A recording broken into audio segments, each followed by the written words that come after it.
नमस्कार दोस्तों। तो चलिए आज का वीडियो हम लोग शुरू करते हैं, है ना। तो आज के वीडियो में हम लोग मार्केट रिसर्च के बारे में समझेंगे। मार्केट एनालिसिस एंड स्ट्रेटजी जो हमारा थर्ड यानी फोर्थ है ना। एक मिनट। तो ये हमारा अभी फोर्थ चैप्टर चल रहा है, ठीक है। और फोर्थ चैप्टर में हम लोग पढ़ेंगे मार्केट एनालिसिस एंड स्ट्रेटजी। तो जैसा कि आप लोगों को यहाँ नाम से पता चल रहा है कि यहाँ पे हम लोग क्या पढ़ने वाले हैं। यहाँ पे हम लोग समझने वाले हैं कि मार्केट को हम कैसे एनालिसिस करेंगे और स्ट्रेटजी हम कैसे बनाएंगे, है ना। अपना प्रोडक्ट को बेचने के लिए हम स्ट्रेटजी कैसे हम बनाएंगे उसके बारे में हम लोग यहाँ पर पढ़ेंगे, ठीक है। तो यहाँ पर रिसर्च और एनालिसिस का कहने का मतलब क्या है कि आप एक बैटल फील्ड में बैटल फील्ड में प्रवेश कर रहे हैं, यानी कि एक आप युद्ध के मैदान में प्रवेश कर रहे हैं जहाँ पर आपका कंपटीटर रहेगा, है ना। आपके अलग अलग तरीके के मतलब वहाँ पे लोग रहेंगे वहाँ पे, है ना। आपका कंपटीटर रहेगा, वो अपना प्रोडक्ट लेकर जाएगा और आप भी वहाँ पर जाएंगे। काफ़ी आपके कंपटीटर्स रहेंगे और वहाँ पर आपको एक तरीके से जंग लड़ना है, लड़ाई लड़ना है, ठीक है। तो वैसे वाली यहाँ पे सीन हो गई है और उसी के बारे में हम लोग समझेंगे कि अगर हम एक बैटल फील्ड में जा रहे हैं तो वहाँ पे हमें कौन कौन से हथियार लेकर जाने पड़ेंगे। वो मार्केट यानी वो जो बैटल फील्ड है वो कितना बड़ा है, तो उसी को यहाँ पे हम लोग समझेंगे एक एक करके। चूँकि यहाँ पे हम पहले नहीं बता रहे कि टॉपिक कौन कौन सा है, क्योंकि हम एक सब्जेक्ट का प्रॉपर कह सकते हैं कि चैप्टर वाइज हम चल रहे हैं, इसलिए मैं पहले यहाँ पे शुरू में नहीं बता रहा हूँ। एक एक करके हम लोग समझते जाएंगे कि कौन कौन सा यहाँ पे चैप्टर शामिल है इस वीडियो में, ठीक है। तो चलिए, पहला है कि important of market research. Market research का इम्पोर्टेंस क्या है। तो मार्केट रिसर्च का इम्पोर्टेंस यही आप लोगों ने समझ लिया कि अगर हम मार्केट को पहले से रिसर्च कर लेते हैं, पहले से उसके बारे में जान लेते हैं, तो क्या होगा कि जब भी हम मार्केट में उतरेंगे तो हमें पता रहेगा कि हमारा कंपटीटर कौन है और हमें प्रोडक्ट अपना लॉन्च करना है तो किस तरीके से लॉन्च करना है, कैसे लॉन्च करेंगे कि हम विन कर पाएँ, जीत पाएँ, है ना। तो इसके लिए ये सारी चीज़ें ज़रूरी है, ठीक है। समझ में आ रहा है। तो यहाँ पे मार्केट रिसर्च का मतलब क्या होगा, सिंपली कि हमें गैदर करना है इंफॉर्मेशन, है ना। इसका मतलब क्या हो गया कि हमें इंफॉर्मेशन गैदर करना है, इंफॉर्मेशन जमा करना है। किस टाइप का इंफॉर्मेशन, देखिए क्या यहाँ पे लिखा हुआ, the process of in which analyse the market, है ना। यह एक प्रोसेस है या फिर किसी एक प्रोसेस के अंतर्गत अगर हम मार्केट को एनालाइज करते हैं, जैसे कि द डिमांड ऑफ प्रोडक्ट का डिमांड कितना है, मार्केट में कितना कस्टमर है ना। कितना कस्टमर हम गैदर कर सकते हैं, कस्टमर रिक्वायरमेंट कितना है वहाँ पे, ठीक है। तो इन सब चीज़ों को अगर हम एनालाइज करते हैं तो इसको बोलते हैं मार्केट रिसर्च, ठीक है। समझ में आ गया किसको बोलते हैं। तो ये एक तरीके का कह सकते हैं कि वैलिडेशन है ना। क्या कह सकते हैं, मार्केट रिसर्च जो है वो वैलिडेट करने के बाद पूरा रोड मैप रहेगा हमारा कि हम कैसे अपना प्रोडक्ट लॉन्च करेंगे। अगर लॉन्च कर रहे हैं तो हमारा मार्केट कितना बड़ा है, उस मार्केट में हम अगर लॉन्च कर दें तो हमारा कितना परसेंट रहेगा, हमारा कंपटीटर कितना परसेंट कंप्लीट कर पा रहा है। तो इन सब चीज़ों के बारे में हम इसमें समझते हैं। क्या क्या समझते हैं, देखिए यहाँ पे एक एक करके लिखा हुआ। We understand the need of customer by the help of market research, है ना। We can understand market competition, market में कितना कंपटीशन है, वहाँ से मार्केट अपॉर्चुनिटी हम लोग समझ सकते हैं कि कितना है वहाँ पे मार्केट का अपॉर्चुनिटी। हम हमारे पास कितना अपॉर्चुनिटी है किसी भी चीज़ को कवर करने के लिए। मार्केटिंग स्किल हमें क्या सीखनी चाहिए या फिर हमारे पास जो है वो क्या इम्प्रूव करनी चाहिए।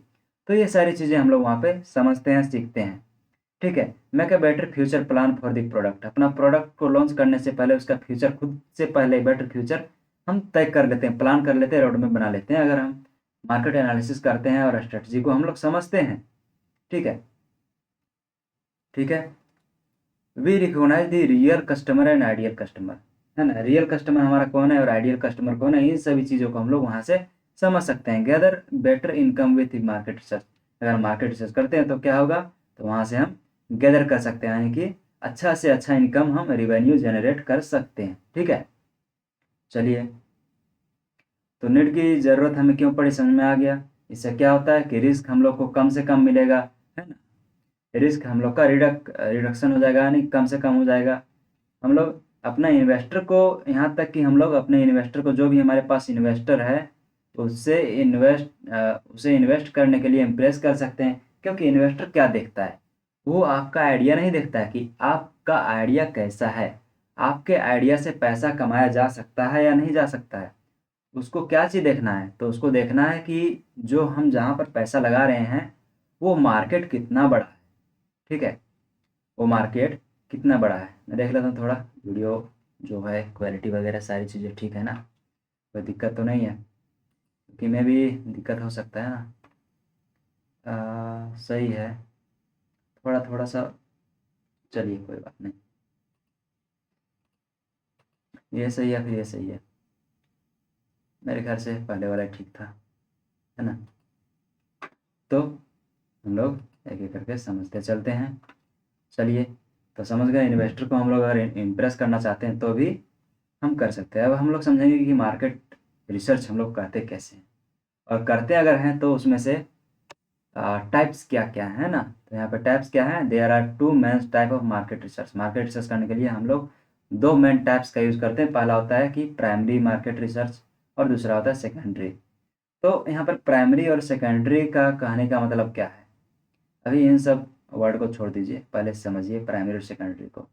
तो आप लोगों ने पढ़ा था कि अगर हम कलेक्ट करते डेटा, तो डेटा हमारा होता है प्राइमरी और सेकेंडरी। तो उसमें से कैसे होता था, प्राइमरी का मतलब क्या होता था कि जो हम खुद से कलेक्ट करते थे उसको बोलते थे प्राइमरी डेटा। और जो हम लोग पहले कोई कलेक्ट कर लिया है, कंडक्ट कर लिया है, और उसको अगर हम लेते हैं तो उसको बोलते थे सेकेंडरी डेटा। तो बस वही चीज़ें यहाँ पर भी लागू होती है, प्राइमरी मार्केट रिसर्च और secondary market research. Primary market research वो होता है जिसको आप खुद डायरेक्टली कलेक्ट करते हैं, वो सारे डेटा खुद रिसर्च करके और खुद कलेक्ट करते हैं। यानी कि आप अपने कस्टमर के पास गए, या फिर आप किसी रैंडम पर्सन के पास गए और वहाँ पर जाकर उनसे इंटरव्यू ले लिए, कुछ इंटरव्यू कंडक्ट करवा लेते हैं, है ना। कुछ फोकस ग्रुप वगैरह के ज़रिए आप सर्वे वगैरह जो भी है वो सारी चीज़ें करते हैं। तो वहाँ पे जो भी आपको रिजल्ट मिलता है, जो भी आपको डेटा मिलता है, उसको हम बोलते हैं प्राइमरी मार्केट रिसर्च। ठीक है, समझ में आ गया, है ना। कैसे कैसे, जैसे, है ना। तो ये समझ में आ गया कि कैसे होता है, किसको बोलते हैं। तो प्राइमरी रिसर्च को करने के कितने कितने यहाँ पे कह सकते हैं टाइप, कि कहाँ कहाँ से कर सकते हैं। तो अगर आप चाहें तो यहाँ पे आप किससे कर सकते हैं प्राइमरी को, तो डायरेक्ट इंटरव्यू कंडक्ट करवा लीजिए, या फिर फोकस ग्रुप बनवा लीजिए, या फिर अगर आप चाहें तो सर्वे होता है। अभी सर्वे, सर्वे में क्या होता है कि कुछ क्वेश्चंस को पहले से वहाँ पे डाला जाता है, और उसके बगल में लिखा होता है कि टिक करना है एस और नो या फिर नन। ठीक है, इस तरीके से उसका आंसर यहाँ पे होता है। तो उसको आप टिक करते जाएंगे, उसमें स्टैटिक डाटा मिलेगा, यानी कि एस और नो के फॉर्म में आपको मिलेगा, जिससे एनालाइज करने में आसानी पड़ती है। ऐसा नहीं कि कोई कस्टमर बोल रहा है कि हाँ ठीक है रेटिंग हम दे रहे हैं, लेकिन मेरे ख्याल से उतना अच्छा नहीं। तो वैसे कंडीशन में आपको वहाँ पे कुछ अलग आंसर देना पड़ेगा, इसलिए हम लोग यहाँ पे स्टैटिकल डेटा का यूज़ करते हैं। यानी कि आप सीधा बताइए हमें कि हाँ या फिर ना, हमें दूसरी चीज़ें नहीं सुननी या फिर नहीं सुननी। ठीक है, नेक्स्ट अगर हम बात करेंगे सर्वे ऑब्जर्वेशन। ऑब्जर्वेशन एक जो होता है ना, ये भी प्राइमरी में ही आता है। ऑब्जर्वेशन का मतलब क्या हुआ, ऑब्जर्वेशन का मतलब क्या हुआ, तो ऑब्जर्वेशन का मतलब होता है कि ऑब्जर्व करना किसी भी चीज़ को। आप किसी शॉप पे चले गए जो आपका कंपटीटर है, जिस चीज़ को आप करना चाहते हैं, जो जिस चीज़ का दुकान आप डालना चाहते हैं, जिसमें आप इन्वेस्ट करना चाहते हैं, आप वहाँ पे चले गए और ऑब्जर्व कर रहे हैं कि भाई दिन भर में कितना कस्टमर आ रहा है। या फिर ऑनलाइन जो वेबसाइट्स हैं वहाँ पर अगर आप ऑब्जर्व करना चाहते हैं, उसके लिए ऑब्जर्वेशन के लिए भी बहुत सारा एप्लीकेशंस वगैरह यूज़ होता है। ठीक है, तो वहाँ पर भी आप जाकर कर सकते हैं। ऑब्जर्वेशन जो होता है वो हाईली एक्यूरेट होता है, क्योंकि उसमें आप खुद, ऑब्जर्वेशन ने मतलब मेरा कहने का मतलब कि प्राइमरी डेटा जो होता है, प्राइमरी मार्केट रिसर्च का जो डेटा बनता है वो बहुत ज़्यादा एक्यूरेट होता है। क्यों होता है एक्यूरेट, क्योंकि आपने उसे खास करके एक फोकस, है ना, एक फोकस्ड प्रोडक्ट के ऊपर ही सारा का सारा जो आपने जो रिसर्च किया है वो एक खास प्रोडक्ट के ऊपर किया है, अपने कंपनी के ऊपर किया है, इसलिए आपके लिए पूरा एक्यूरेटली है। लेकिन इसमें से दिक्कत क्या है कि इसमें कुछ ज़्यादा पैसा लग जाता है और टाइम भी ज़्यादा लगता है। ठीक है, चलिए दूसरा समझते हैं। सेकंड है सेकेंडरी रिसर्च, है ना, जो कि ओल्ड डाटा कह सकते हैं उसको। तो सेकेंडरी रिसर्च में हम लोग क्या करते हैं? सेकेंडरी रिसर्च में तो हम लोग इसमें से डायरेक्ट हम नहीं करते कलेक्ट, है ना, हम लोग कस्टमर से डायरेक्ट नहीं कलेक्ट करते हैं। तो इसको कहाँ से कलेक्ट करते हैं? तो हम लोग इसको कलेक्ट करते हैं जो पहले से ही कोई कंडक्ट किया गया है। यानी कि अगर मान लीजिए हम कंडक्ट करते हैं और कहीं वेबसाइट वगैरह पे अपलोड कर देते हैं या फिर कहीं भी किसी तरीके से रखे हुए हैं और उसको कोई दूसरा व्यक्ति यूज़ कर रहा है, तो उसको क्या बोलेंगे हम? उसको बोलेंगे सेकेंडरी मार्केट रिसर्च। यानी कि हम लोग भी अगर चाहें तो अपने कंप्यूटर से वो सारी चीज़ें ले सकते हैं, जो भी वो एनालाइज़ किया है, जो भी वो रिसर्च किया है, और उससे हम काम चला सकते हैं। ये बहुत जगहों पे फ्री मिल सकता है आपको। जैसे कि गवर्नमेंट का डेटा जो होता है हमारा, कुछ आर्टिकल्स जो होते हैं, या फिर गूगल में सर्च करना है, या फिर इंडस्ट्री का रिपोर्ट जो होता है, इंडस्ट्री अपना एनुअल रिपोर्ट निकालते रहता है हर ईयर, या फिर जो भी 6 मंथ 1 मंथ में। तो उससे भी आप यहाँ पर समझ सकते हैं कि उसके पास कितना प्रॉफिट हुआ, कितना इन हुआ, कितना आउट हुआ, कितने कस्टमर्स उसके पास आए, है ना, कितना उसका डिमांड है। तो यहाँ पर हम लोग प्रीवियसली कंडक्टेड डाटा से ही सारी चीज़ें नाप-तोल करते हैं। जैसे कि गूगल सर्च में मैंने बताया आपको रीडिंग, है ना? तो इसमें क्या है? तो ये तो है बहुत फास्ट। करना क्या है?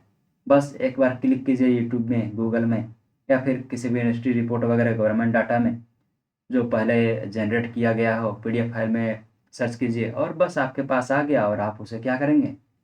उससे अपना जो भी कंक्लूजन है निकाल लेते हैं, रिसर्च कर लेते हैं। तो ये तो बहुत आसान है, ठीक है? ये किसी इसे क्या कह सकते हैं, फ्री है या फिर बहुत कम टाइम टेकिंग वाली चीज़ें हैं।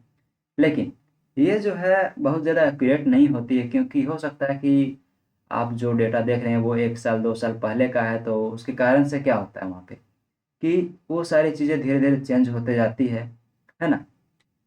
चलिए नेक्स्ट हम लोग देखेंगे, नेक्स्ट क्या है? तो नेक्स्ट हमारा है basic tools for market research. Market research अगर हम करते हैं तो बेसिक टूल क्या रहेंगी? तो वैसे तो बेसिक टूल हम लोग यहाँ पे पढ़ चुके हैं, फिर भी यहाँ एक-एक करके हम सबको देखेंगे और सबके बारे में एनालाइज़ करेंगे, ठीक है ना? तो मार्केट रिसर्च बेसिक टूल का कहने का मतलब क्या हुआ? है ना? बेसिक टूल कहने का मतलब क्या हुआ?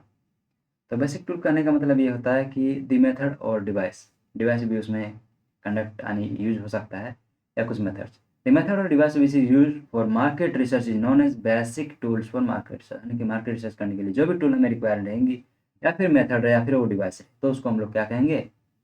दिस इज़ बेसिक टूल या फिर टूल फॉर मार्केट रिसर्च। तो यहाँ पे हम कुछ चीज़ों के नाम दिए हुए हैं, जैसे कि पहला survey, customer interview, focus group, computer analysis and industry report. सबके ऊपर एक-एक करके हम चर्चा करेंगे, तो आगे तो लिखा हुआ है, लेकिन हम यहाँ पर ना जाते हुए यहीं से शुरू करते हैं।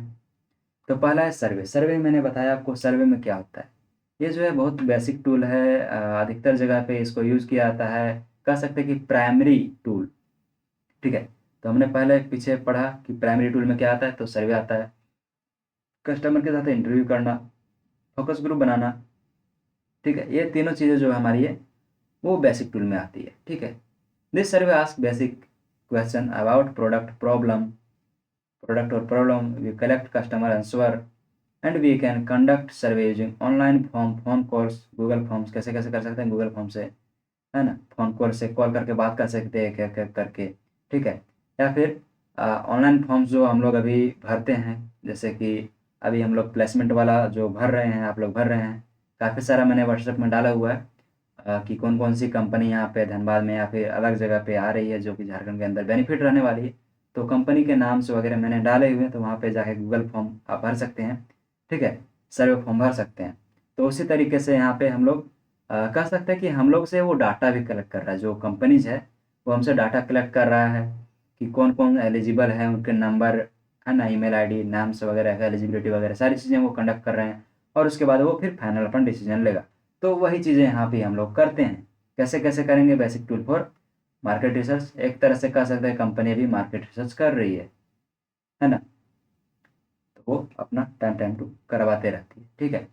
तो सर्वे जो है वो बेसिक टूल है। इसमें क्या-क्या चीज़ें आ गई?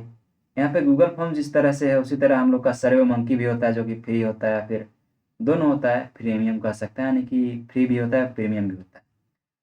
टाइप ऑफ फॉर्म जो है वो भी उसी तरीके का है। इंटरव्यू की बात करें तो इंटरव्यू में हम लोग क्या करते हैं, हाँ जी, इंटरव्यू जो होता है कस्टमर के साथ इंटरव्यू, तो उसमें हम लोग डीप टॉक करते हैं, यानी कि उसका ओपिनियन मांगते हैं, हर एक व्यक्ति से उसका ओपिनियन मांगते हैं।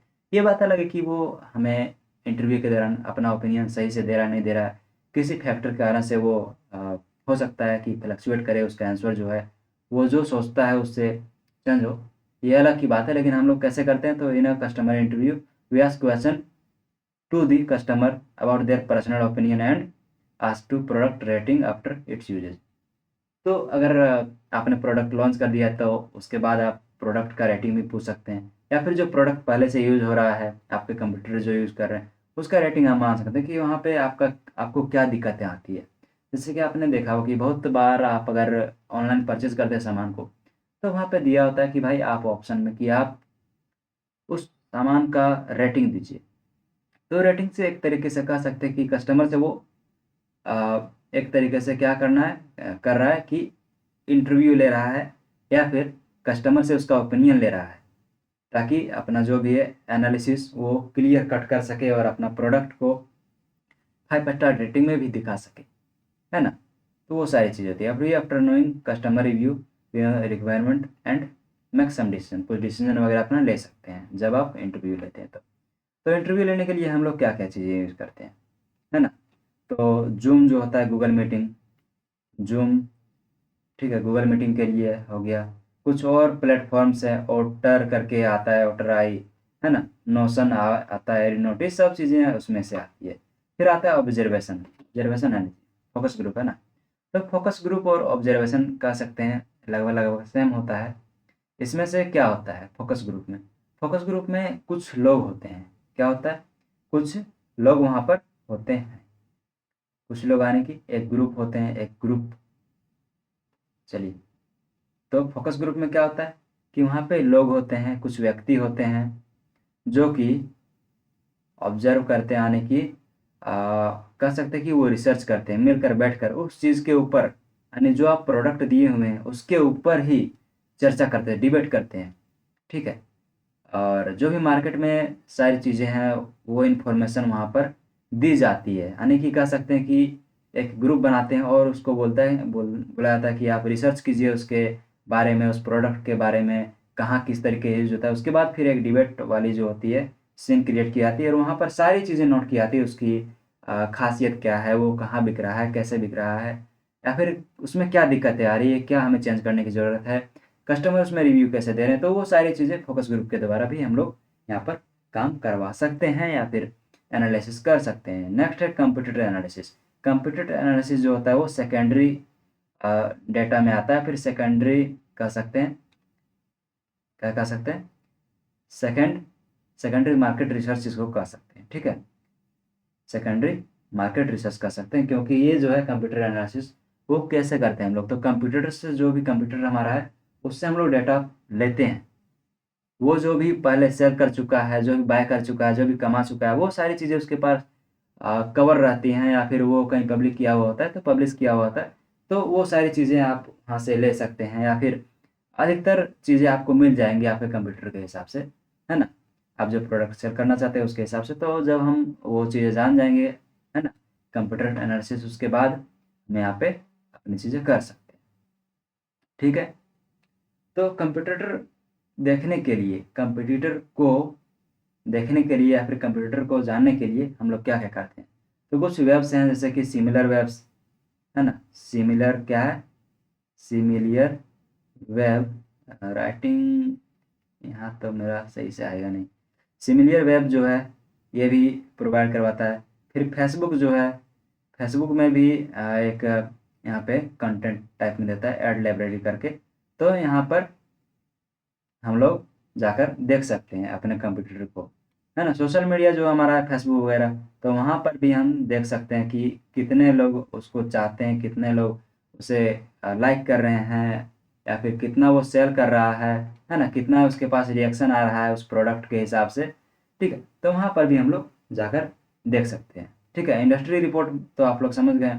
कंप्यूटर जो होता है, कंप्यूटर के बारे में यहाँ से आप समझ आएंगे। फिर इंडस्ट्री रिपोर्ट, इंडस्ट्री रिपोर्ट का मतलब क्या हुआ कि आप किसी एक पर्टिकुलर इंडस्ट्री के ऊपर जाकर रिसर्च करेंगे या फिर उसका जो रिपोर्ट हर साल एनुअली निकलता है उसको जाकर आप उसका जो भी है ग्रोथ रेट, टोटल रिवेन्यू, है ना, जितने भी चीज़ें हैं उसका डेफिनेशन, है ना, तो सारी चीज़ों को देखकर और उसका वो आगे, है ना, तो उन सारी चीज़ों को देखकर आप खुद अपना जो भी है अपना बिजनेस के लिए, है ना, अपना फ्यूचर एक्सपेंशन कर सकते हैं, यानी कि फ्यूचर में हम क्या करना है हमें वो सारी चीज़ें यहाँ पर कर सकते हैं। ठीक है। The industry report give accurate information about the customer. जो इंडस्ट्री होता है वो अपना एक्यूरेट इन्फॉर्मेशन देता है, क्योंकि अधिकतर जगह जमा करना होता है, कस्टमर को भी दिखाना होता है कि देखिए हमारे पास से यहाँ से इतना इतना बाय हुआ, इतना सेल हुआ, इतना मेरे पास प्रॉफिट हुआ, तो वहाँ से भी आप लोग ये सारी चीज़ें ले सकते हैं और वहाँ से कर सकते हैं। ठीक है।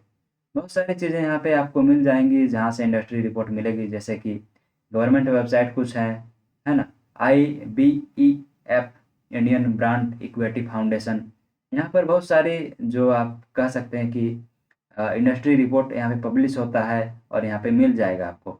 स्टैटिक प्रीमियम करके है, तो वहाँ पर भी आपको ये सारी चीज़ें मिल जाएंगी। ठीक है। चलिए नेक्स्ट हम लोग पढ़ेंगे कि analyse market size, trend and growth. थोड़ा ऊपर नीचे थोड़ा थोड़ा में से ही ऊपर नीचे हो जा रहा है।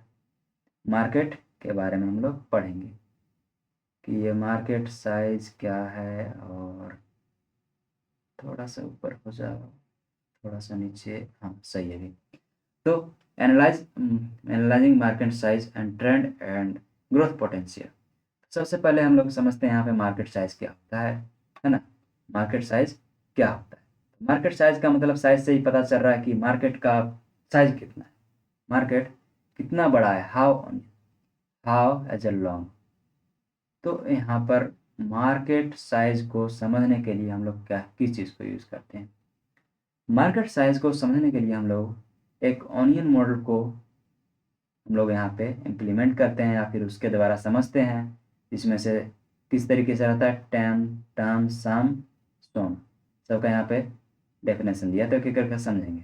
मार्केट साइज का मतलब ये हुआ कि मार्केट का वॉल्यूम कितना है, यानी कि उसका total volume of sale, revenue, opportunity, वहाँ पे हम कितना पैसा कमा सकते हैं अवेलेबल इन स्पेसिफिक मार्केट। एक स्पेसिफिक मार्केट, किसी भी मार्केट के अंदर अपॉर्चुनिटी कितना मिल रहा है हमें पैसा कमाने का, या फिर कितना हम सेल कर सकते हैं, कितना वहाँ पे सेल हो चुका है।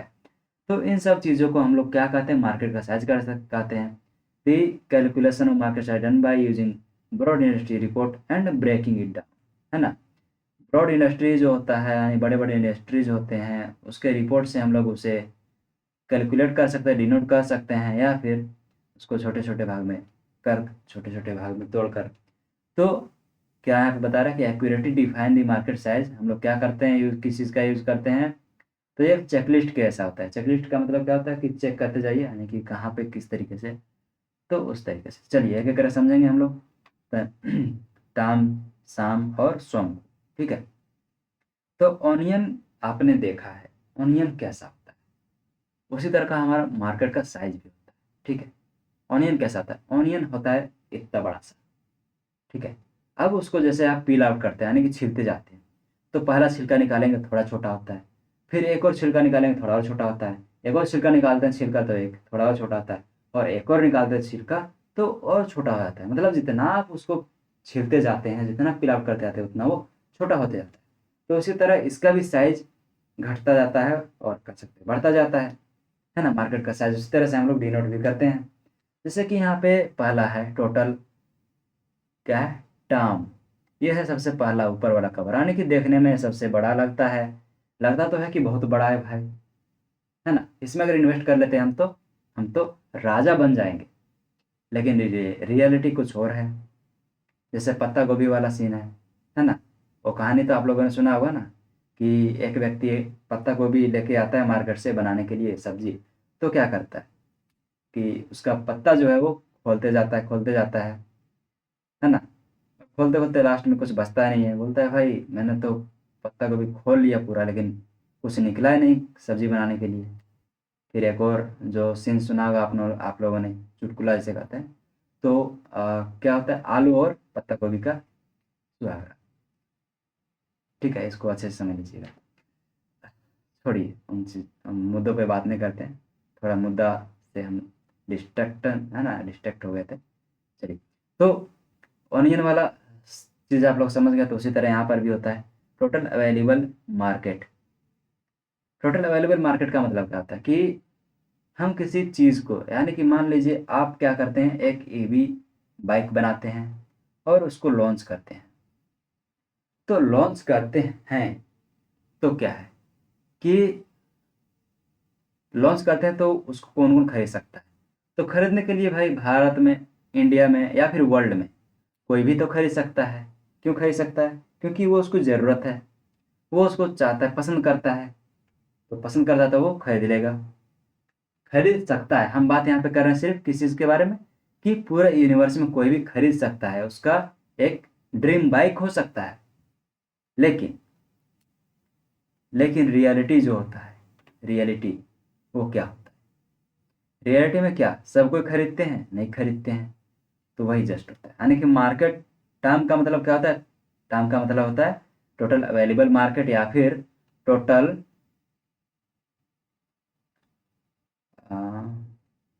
टोटल अवेलेबल मार्केट, या फिर टोटल एड्रेसेबल मार्केट, यानी कि वो मार्केट जिसे हम एड्रेस कर सकते हैं, जिसको हम टारगेट कर सकते हैं कि ये हमें, हमारी चीज़ों को, हमारे प्रोडक्ट को खरीद सकता है। ठीक है, तो उसको हम लोग क्या बोलते हैं? Term available market. ठीक है, उसके बाद साम, साम क्या होता है?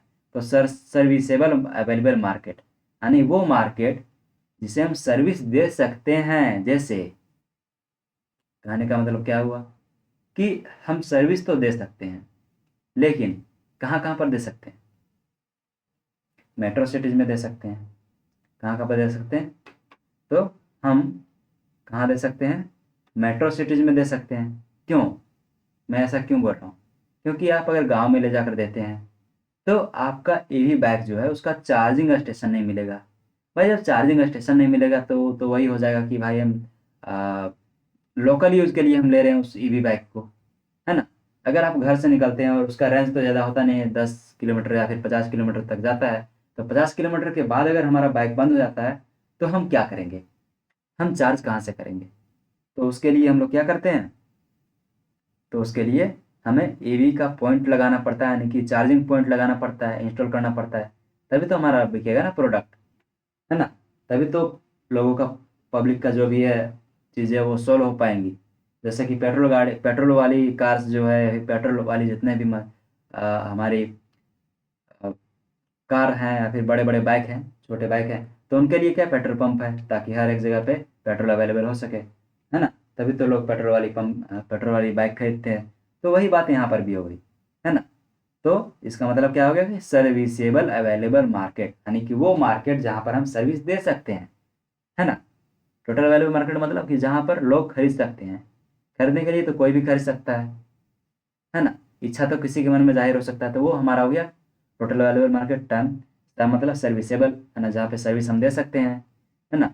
तो ईवी वाला एग्जांपल में कि हम उसे मेट्रो सिटी वगैरह में ही दे सकते हैं, क्योंकि वहाँ पे आपका पहले से चार्जिंग स्टेशन वगैरह लगा हुआ है, या फिर वहाँ पर आप इंस्टॉल कर सकते हैं। और इंस्टॉल इसलिए भी वहाँ पे ही करेंगे क्योंकि वहाँ पे लोग ज़्यादा है ना।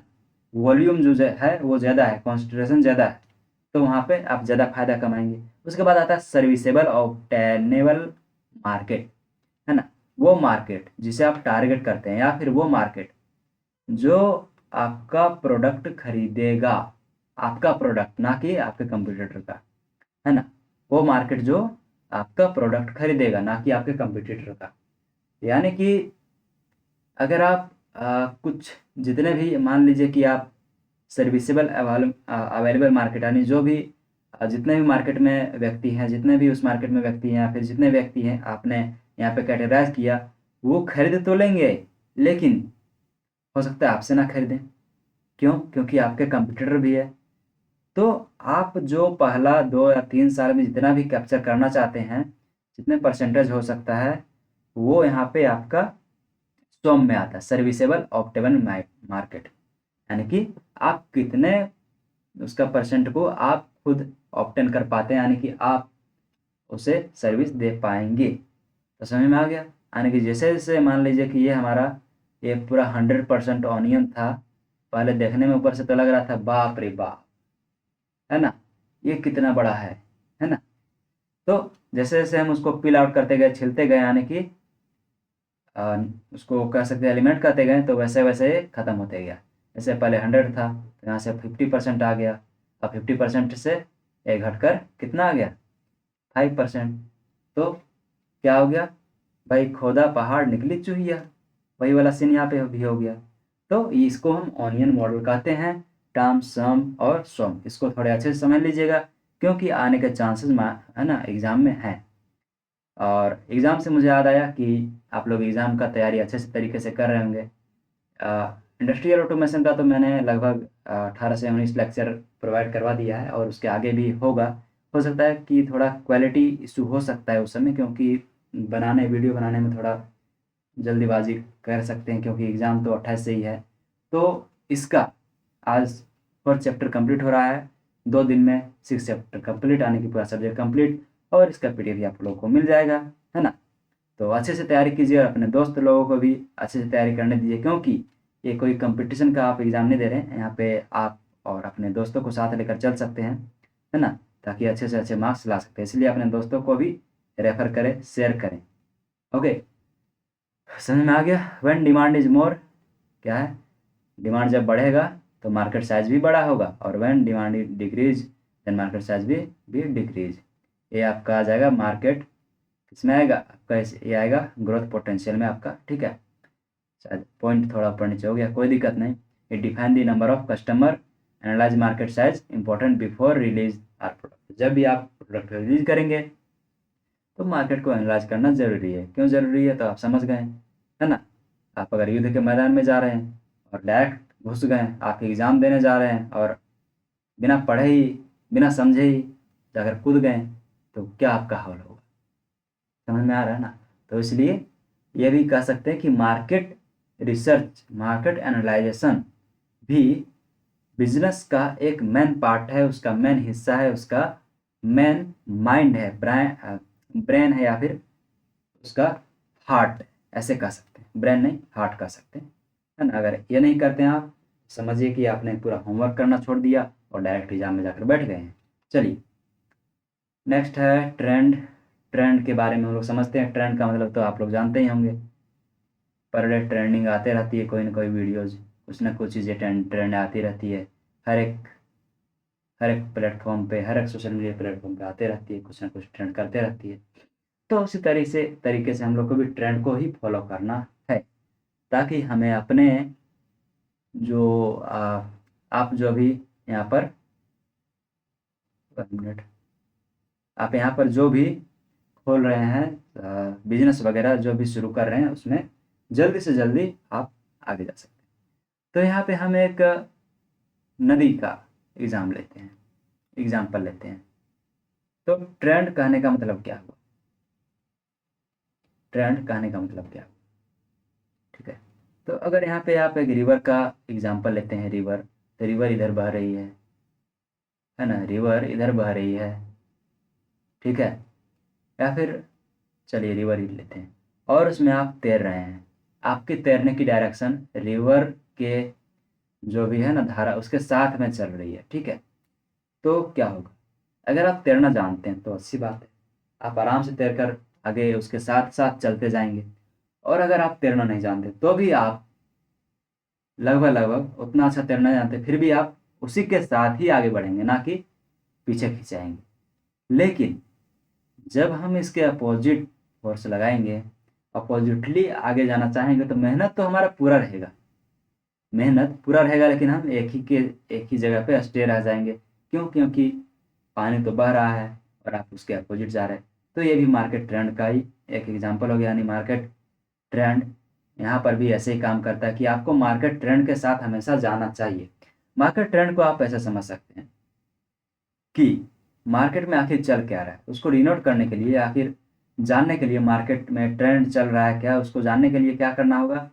तो 4 बेसिक पॉइंट्स को आप अगर यहाँ पे लेते हैं तो आप समझ आइएगा।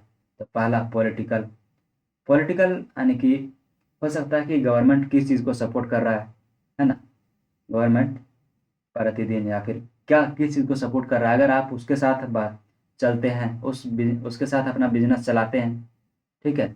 मान लीजिए कि अभी ग्रीन एनर्जी पर पॉलिटिक्स यानी कि जो हमारा गवर्नमेंट वो जोर दे रहा है, तो अगर हम अ, यही बनाते हैं ईवी या फिर सोलर पैनल बनाते हैं, तो हमारा मार्केट जो है या फिर हमारा बिजनेस जो है वो आगे चलेगा विदाउट ज़्यादा मेहनत किए हुए, ठीक है।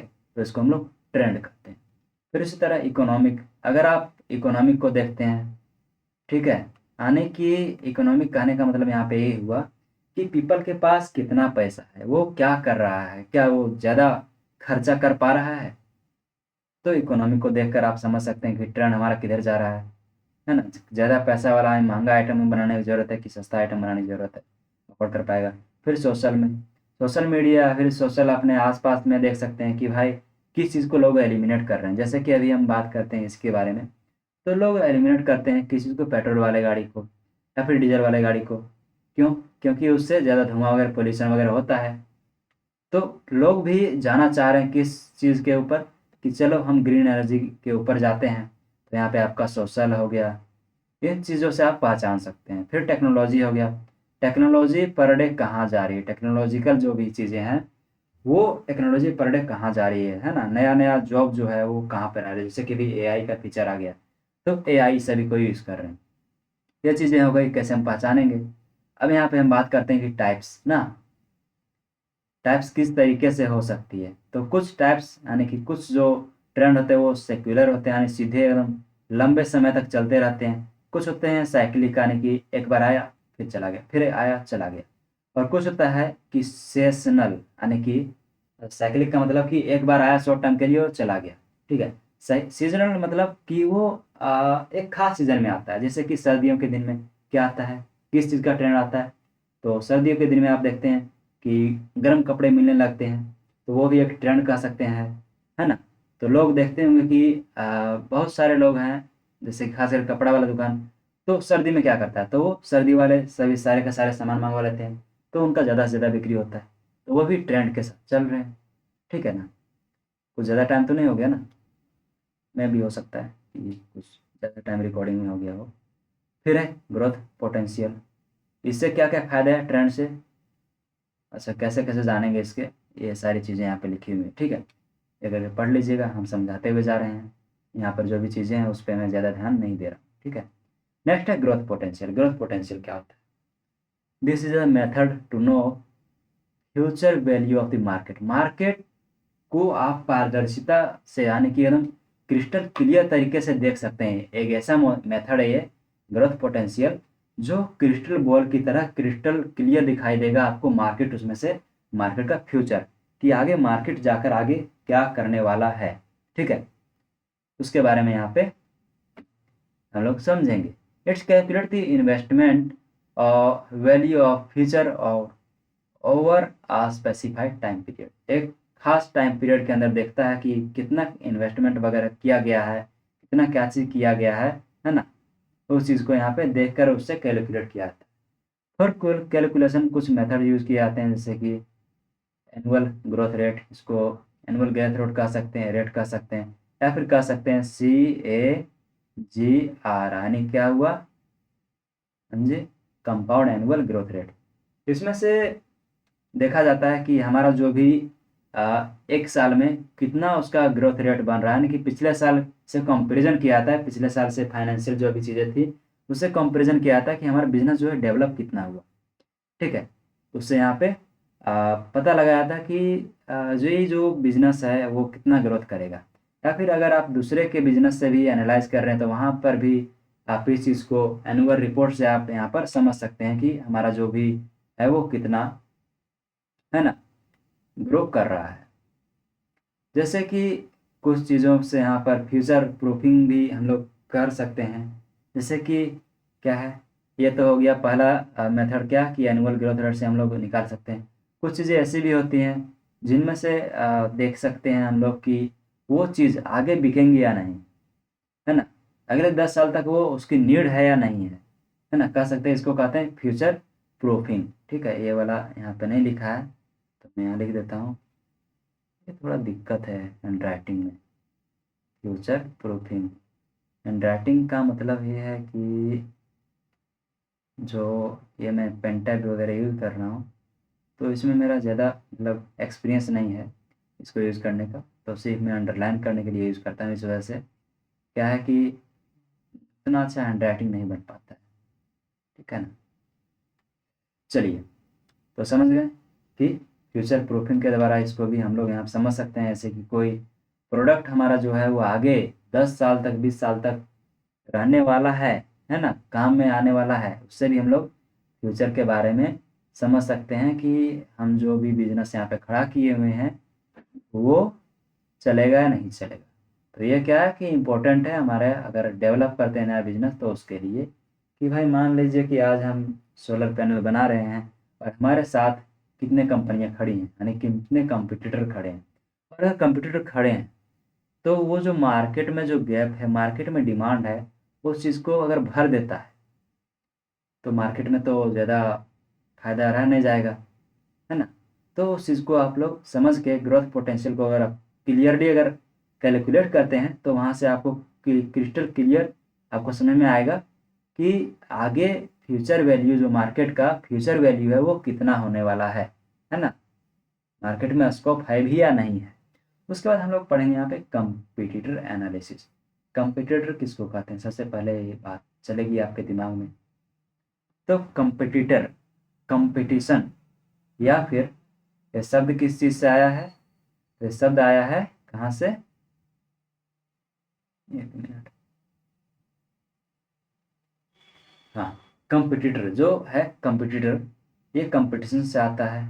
और कंपटीशन से ही आता है कि कंपटीशन का मतलब होता है कि आपके साथ कितने सारे व्यक्ति काम कर रहे हैं, या फिर उसमें से कितने व्यक्ति काम कर रहे हैं, तो उसको बोलते हैं competition.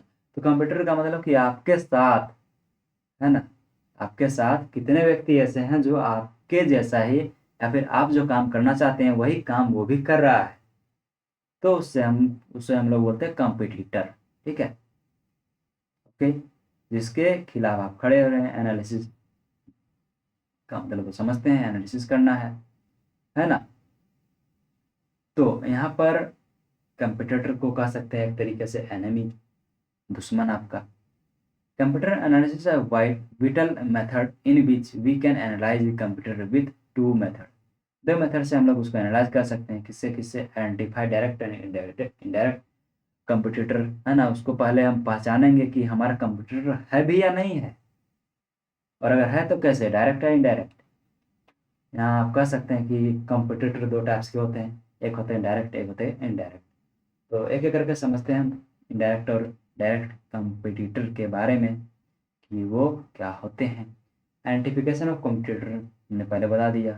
That tell identifier to, है ना, और computer, if your computer sell the same product service, अगर सेम प्रोडक्ट या सर्विस अगर सेल कर रहा है तो हम बोलेंगे उसे डायरेक्ट कंप्यूटर। जैसे कि अभी कोक और पेप्सी जो हमारा है बिल्कुल सिमिलर रहता है, प्राइस तक सिमिलर रहता है ना, कस्टमर भी सेम ही रहता है।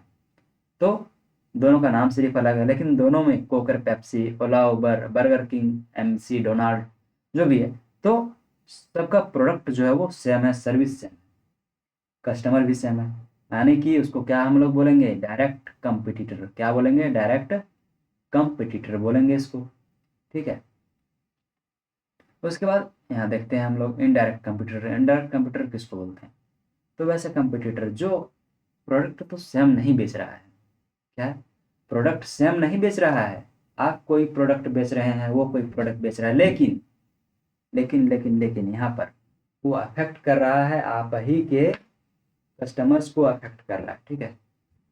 क्या कर रहा है, तो आपके ही काम जो भी है प्रोडक्ट, या फिर आपके कस्टमर को ही वो इम्पैक्ट कर रहा है, ठीक है। जैसे कि बताइए, समझे। और साथ में मैं कहना चाहूँगा कि अगर आपको सेशन वगैरह समझ में आता है, अच्छा लगता है, तो लाइक किया कीजिए और कमेंट में ज़रूर कुछ लिख दिया कीजिए, ताकि थोड़ा हमें भी मोटिवेशन मिल सके, भाई समझ सके कि जो हमारे लेक्चर देख रहे हैं, जो भी वीडियो देख रहे हैं, वो कुछ समझ भी रहे हैं। ऐसा नहीं कि बस आए देख कर चले गए और समझ में नहीं आ रहा तो कमेंट भी नहीं कर रहे हैं कि भाई ये दिक्कत है, ये समस्या है। तो ऐसी बात, मतलब ऐसी चीज़ें कृपया ना करें। तो इनडायरेक्ट कंप्यूटर का मैंने बता दिया कि दोनों का तो सेम रहता नहीं है, लेकिन प्रोडक्ट और सर्विस जो है वो सेम नहीं रहता, लेकिन क्या होता है कि इनडायरेक्टली वो आप ही के कस्टमर को वो चीज़ें प्रोवाइड करो। जैसे कि आप देखते होंगे कि जैसे कि एक मैगी का एग्जांपल लेते हैं। मैगी क्या है, मैगी जो होता है वो, ठीक है। और एक लेते हैं पिज्ज़ा वाला, जो दोनों क्या बोलता है, पिज्ज़ा बोलता है कि हम 10 मिनट में डिलीवर कर देंगे, और ये बोलता है कि हम 2 मिनट में बनकर तैयार हो जाएंगे। दोनों का काम क्या है, दोनों का काम यही है कि भाई कभी अगर खाली टाइम में, है ना, खाली फोकट में बैठे हुए हैं और भूख लग गया, तो क्या करेंगे, भाई 2 मिनट में मैगी बना के खा लिए, टाइम नहीं लगता है, उबाल के खा लिए, मस्त हो गया। पिज़्ज़ा 10 मिनट में ऑर्डर कीजिए, मतलब ऑर्डर किए 10 मिनट में आपका आ जाएगा, और आप खाकर मस्त तंदुरुस्त पेट भर जाएगा। तो एक तरीके से ये जो है अफेक्ट तो कर रहा है, किसको कर रहा है अफेक्ट, तो ये अफेक्ट कर रहा है एक ही कस्टमर ग्रुप को, है ना। तो इसको बोलते हैं हम लोग इनडायरेक्ट, क्या बोलते हैं, इनडायरेक्ट कंपिटिटर्स। क्या बोलते हैं, इनडायरेक्ट कंपिटिटर्स। उसके बाद हम लोग पढ़ते हैं, एक और एग्जांपल लेते हैं, क्या, नेटफ्लिक्स। और नेटफ्लिक्स और किस चीज़ का लेंगे, बोलिए, नेटफ्लिक्स का ले लेते हैं, और साथ में टिकटॉक जो भी है। तो दोनों में क्या होता है, टिकटॉक तो यहाँ पे इंडिया में बैन हो चुका है, तो नेटफ्लिक्स ले लीजिए, और अमेज़न का, अमेज़न प्राइम जो होता है उसको ले लीजिए। तो दोनों क्या करता है ना, अमेज़न प्राइम में भी मूवीज़ वगैरह आती है, नेटफ्लिक्स में भी मूवी वगैरह आती है, लेकिन दोनों का जो कैटेगरी है वो थोड़ा अलग होता है। कुछ में टीवी शोज़ वगैरह होते हैं, कुछ में अलग चीज़ें होती है, कुछ में, है ना। तो दोनों तो खास करके एक ही तरीके से, है ना, एक ही कस्टमर ग्रुप को अफेक्ट करता है। चलिए उसके बाद हम लोग समझते हैं शॉर्ट एनालिसिस। शॉर्ट दूसरा वाला हमारा है, समझ रहे हैं कि कंप्यूटर एनालिसिस हम कैसे कैसे करते हैं। पहला होता है आइडेंटिफाई डायरेक्ट इनडायरेक्ट कंप्यूटर, उसको पहले हम लोग आइडेंटिफाई करेंगे। आइडेंटिफाई करने के बाद फिर उसको एनालिसिस करेंगे कंप्यूटर को कि भाई वो कर क्या रहा है। उसके बाद हम लोग स्वॉट एनालिसिस से कर सकते हैं। इसमें इसका फुल फॉर्म क्या है, तो strength, weakness, opportunity and threat. इसको अच्छे से समझिएगा, क्यों, क्योंकि ये ज़रूरी है और एग्ज़ाम में आने के चांसेस हैं। जहाँ पर भी आप थोड़े देख रहे हैं कि लेंदी चीज़ें हैं, उसको आप अच्छे से कवर कर लीजिए, क्योंकि वो चीज़ें आने की संभावना ज़्यादा है।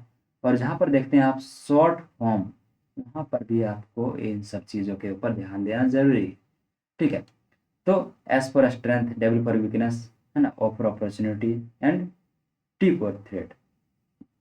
थोड़ा छोटा है, क्या किया जाए, एक पेज में रह जा रहा है, जूम में नहीं करता हूँ थोड़ा। चलिए नीचे वाली चीज़ें दिख रही है ना, स्ट्रेंथ, वीकनेस और अपॉर्चुनिटी। तो यहीं से हम लोग पूरा की पूरे जो भी चीज़ें हैं वो समझेंगे। तो स्ट्रेंथ, यहाँ पर दो चीज़ें जो है वो इंटरनल होती है, ठीक है, और दो चीज़ें आउट यानी एक्सटर्नल होती है। इसको हम एक एग्जांपल से समझेंगे, है ना, एग्जांपल से हम लोग समझेंगे। तो शॉर्ट का मतलब आप समझ गए हैं, स्ट्रेंथ मतलब कि आपके अंदर क्या चीज़ है जो आपको सभी लोगों से अलग बनाती है। वीकनेस यानी कि आपके अंदर क्या ऐसी वीकनेस है जो आपको पीछे की ओर धकेल सकती है। अपॉर्चुनिटी, अपॉर्चुनिटी तो आपको बाहर से ही मिलता है, यानी कि आउटसोर्स है ना, एक्सटर्नल जिसको बोलते हैं। पॉजिटिव है क्योंकि अपॉर्चुनिटी अच्छी चीज़ें होती है, उससे आप बहुत आगे बढ़ सकते हैं। थ्रेट, थ्रेट का मतलब होता है कि ऐसी चीज़ें जो अचानक से आपके लाइफ में आ जाती है और को या फिर आपके जो भी प्लान है उसको बेकार कर देती है, ठीक है। तो यहाँ पर देखिए, here a version for opportunity, summary of the it help manage to decide whether to start a new project. ये कब कब ज़रूरत है, तो अगर आप नया प्रोजेक्ट स्टार्ट करते हैं तो ज़रूरी है इसको एनालिसिस करना, ज़रूरी है ना। ये क्या करता है कि बिजनेस आपका फेल होगा या पास होगा उसके लिए भी ज़रूरी है। Individual use for career planning, single person के लिए भी, यानी कि अगर आप खुद करना चाहते हैं तो अपने ऊपर शॉर्ट एनालिसिस कर सकते हैं। मैं जो एग्जांपल बताऊंगा उससे आप क्लियरली कर पाएंगे, है ना, और समझ पाएंगे कि कैसे करते हैं। ओके, तो हम शॉर्ट एनालिसिस को यहाँ पर समझते हैं। 1 मिनट 1 मिनट, क्या है, थोड़ा ऊपर नीचे उसको ये करना पड़ जाता है बार बार। चलिए, तो यहाँ पे 4 बॉक्सेस हैं, चारों बॉक्सेस में क्या क्या चीज़ें लिखी हुई है। तो पहला स्ट्रेंथ लिखा हुआ, दूसरा वीकनेस और अपॉर्चुनिटी थ्रेड्स। यहाँ पे 2 चीज़ें हैं जो आप अपने से कंट्रोल कर सकते हैं, 2 चीज़ें हैं जो जिसे आप कंट्रोल नहीं कर सकते। चलिए एक एग्जांपल समझते हैं। मान लेते हैं कि आप अभी स्टूडेंट हैं और आप एग्ज़ाम की तैयारी कर रहे हैं, है ना। एग्ज़ाम की तैयारी कर रहे हैं, स्टूडेंट में बना दो, बनेगा हमसे ठीक ठाक। ये स्टूडेंट है भाई, पॉलिटेक्निक वाला स्टूडेंट है, अच्छा दिख रहा है, इतना ही काफ़ी। ज़्यादा मैं अगर बनाता हूँ तो भद्दा दिखेगा, बेकार दिखेगा, फिर बोलिएगा तौबा तौबा, ये आपने क्या बना दिया।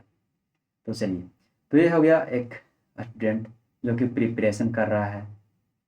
अब प्रिपरेशन कर रहा है तो अपने अंदर शॉर्ट एनालिसिस करता है। शॉर्ट एनालिसिस मतलब सबसे पहले अपने स्ट्रेंथ को देखता है कि भाई मेरे अंदर स्ट्रेंथ क्या है। मैं जो हूँ इंडस्ट्रियल ऑटोमेशन में अच्छा हूँ, यानी कि उसके अंदर की चीज़ें हैं, पॉजिटिव थिंकिंग है उसकी, कि हम यहाँ पर देख रहे हैं कि हम उसमें से अच्छे हैं, उसमें सारी चीज़ें हमें आती है, सारी इंस्ट्रक्शन आती हैं, सारी चीज़ें हम कर लेंगे, ठीक है, ओके। या फिर कह सकते हैं कि मैथ में वो पूरा अच्छा है, मैथ का हर एक चीज़ को वो कर लेगा। तो वो क्या करेगा, स्ट्रेंथ है, तो उस कारण से वो क्या करेगा कि उसी के ऊपर और ज़्यादा मेहनत करेगा। उसमें से देख सकता है वो कि भाई अगर मान लीजिए मैथ में कोई एक पर्टिकुलर टॉपिक है, वो थोड़ा हार्ड है और मुझे समझ में आता है, तो मैं उसमें ज़्यादा मेहनत करूँगा। उससे क्या होगा कि जो आपके साथ जो बच्चे बैठेंगे उससे कंपटीशन में आप उससे अधिक नंबर ला सकते हैं, है ना। क्योंकि हो सकता है अगर वो क्वेश्चन आता है तो पीछे वाला तो सब कोई बनाएगा ही बनाएगा, वो हार्ड वाला क्वेश्चन कोई नहीं बनाएगा।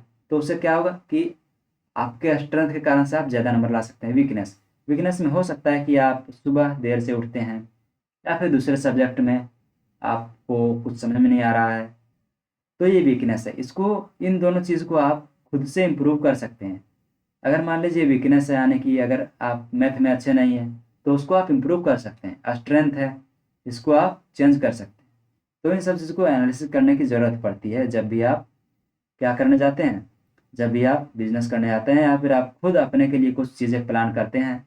तो इन सब चीज़ों में इम्प्रूवमेंट कर सकते हैं। वीकनेस में तो आप समझ गए अपने अंदर की चीज़ों को, वीकनेस को, कि इसको भी आप लोग अपने से ही चेंज कर सकते हैं। लेकिन यहाँ पे 2 चीज़ें एक्सटर्नल है, क्या क्या है, तो ये एक्सटर्नल चीज़ें अपॉर्चुनिटी, अपॉर्चुनिटी मतलब कि हो सकता है कि आपने जो भी चीज़ें यहाँ पे की है, जिसमें तैयारियाँ की है, वही चीज़ें आए, ठीक है। या फिर हो सकता है अपॉर्चुनिटी के तौर पे कि आप मैथ में अच्छे हैं, ठीक है, और मैथ के लिए, एग्ज़ाम के लिए आपके पास 2 दिन ही है। तो अदर जो पर्सन है, अदर जो स्टूडेंट्स हैं, वो क्या करेगा कि 2 दिन में अच्छे से प्रिपेयर नहीं कर पाएगा, लेकिन आप कर पाएंगे प्रिपेयर।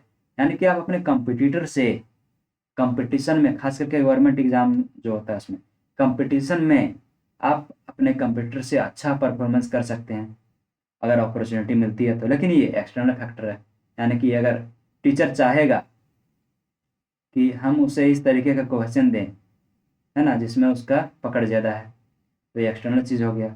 थ्रेट, थ्रेट में क्या है कि मान लीजिए कि आपका एग्ज़ाम है 29 को, और इस दिन आपके यहाँ पे किसी का शादी, वेडिंग वगैरह हो गया, कोई डिजास्टर हो गया, मान लीजिए एक्सीडेंट हो जाता है, खुदा न खास्ता, ऐसा मतलब होना नहीं चाहिए, भगवान ऐसा ना करे।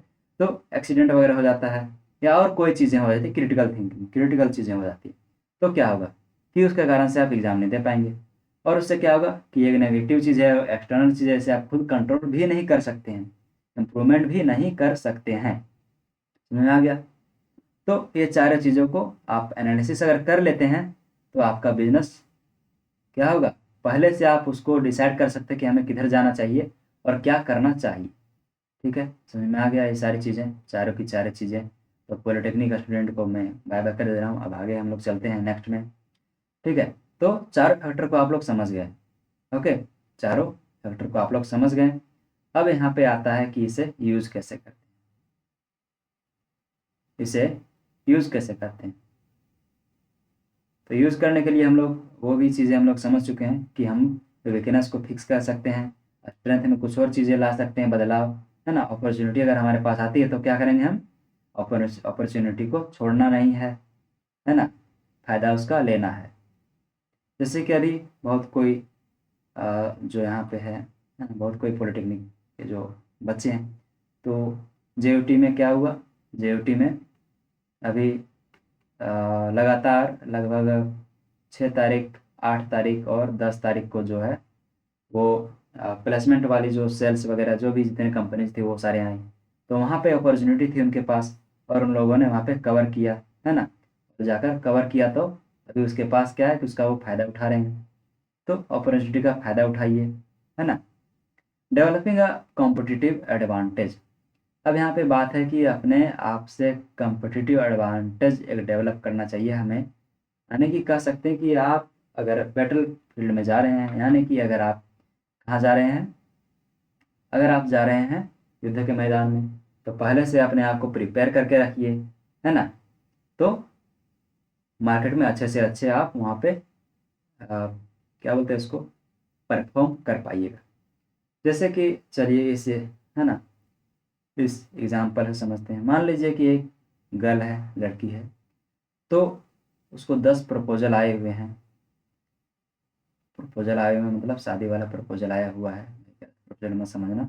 10 प्रपोजल आए हुए हैं, और 10 में से कोई कोई अप्लाई किया हुआ है, या फिर कह सकते हैं स्वयंवर हो रहा है, या फिर कह सकते हैं कोई पार्क है और वहाँ पे मस्त सा सीन क्रिएट है, 10 लोग उसको जाकर प्रपोज कर रहे हैं। तो वो जो व्यक्ति है, वो जो गर्ल है, मैं बना दूँ गर्ल क्या, चलिए ऐसे इमेजिन कर लीजिए, मैं नहीं बनाऊँगा। तो वो गर्ल है, तो वो कुछ ना कुछ चीज़ को देख कर ही तो आपको, अगर आप भी वहाँ पे गए होंगे तो आपको वो चूज़ करेगी। हो सकता है कि आपको देखकर चूज़ करे, यानी कि आपको रिचेस्ट, आप अगर अमीर हैं, आप अमीर हैं, मेरे ख्याल से कोई अमीर नहीं होगा ज़्यादा वैसा, ख़ास करके सब गरीबी से हैं जितना पॉलिटेक्निक कर रहे हैं भाई साहब गवर्नमेंट से। तो अमीर हैं, यानी कि प्राइस कह सकते हैं कि आपके प्रोडक्ट का प्राइस लो है या फिर हाई है ना, उसके हिसाब से है। फिर मान लीजिए कि हो सकता है कि आप देखने में अच्छे हैं, लुकिंग आपका ठीक है ना, यानी कि क्वालिटी आपका ठीक है, यानी कि प्रोडक्ट का क्वालिटी आपका सही है।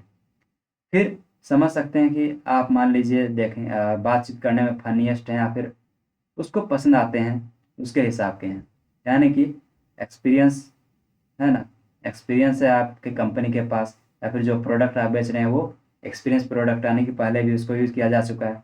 तो इन सब चीज़ों को भी कोई देखकर, है ना, आपको ये क्या बोलते हैं उसको, सेलेक्ट करेगा।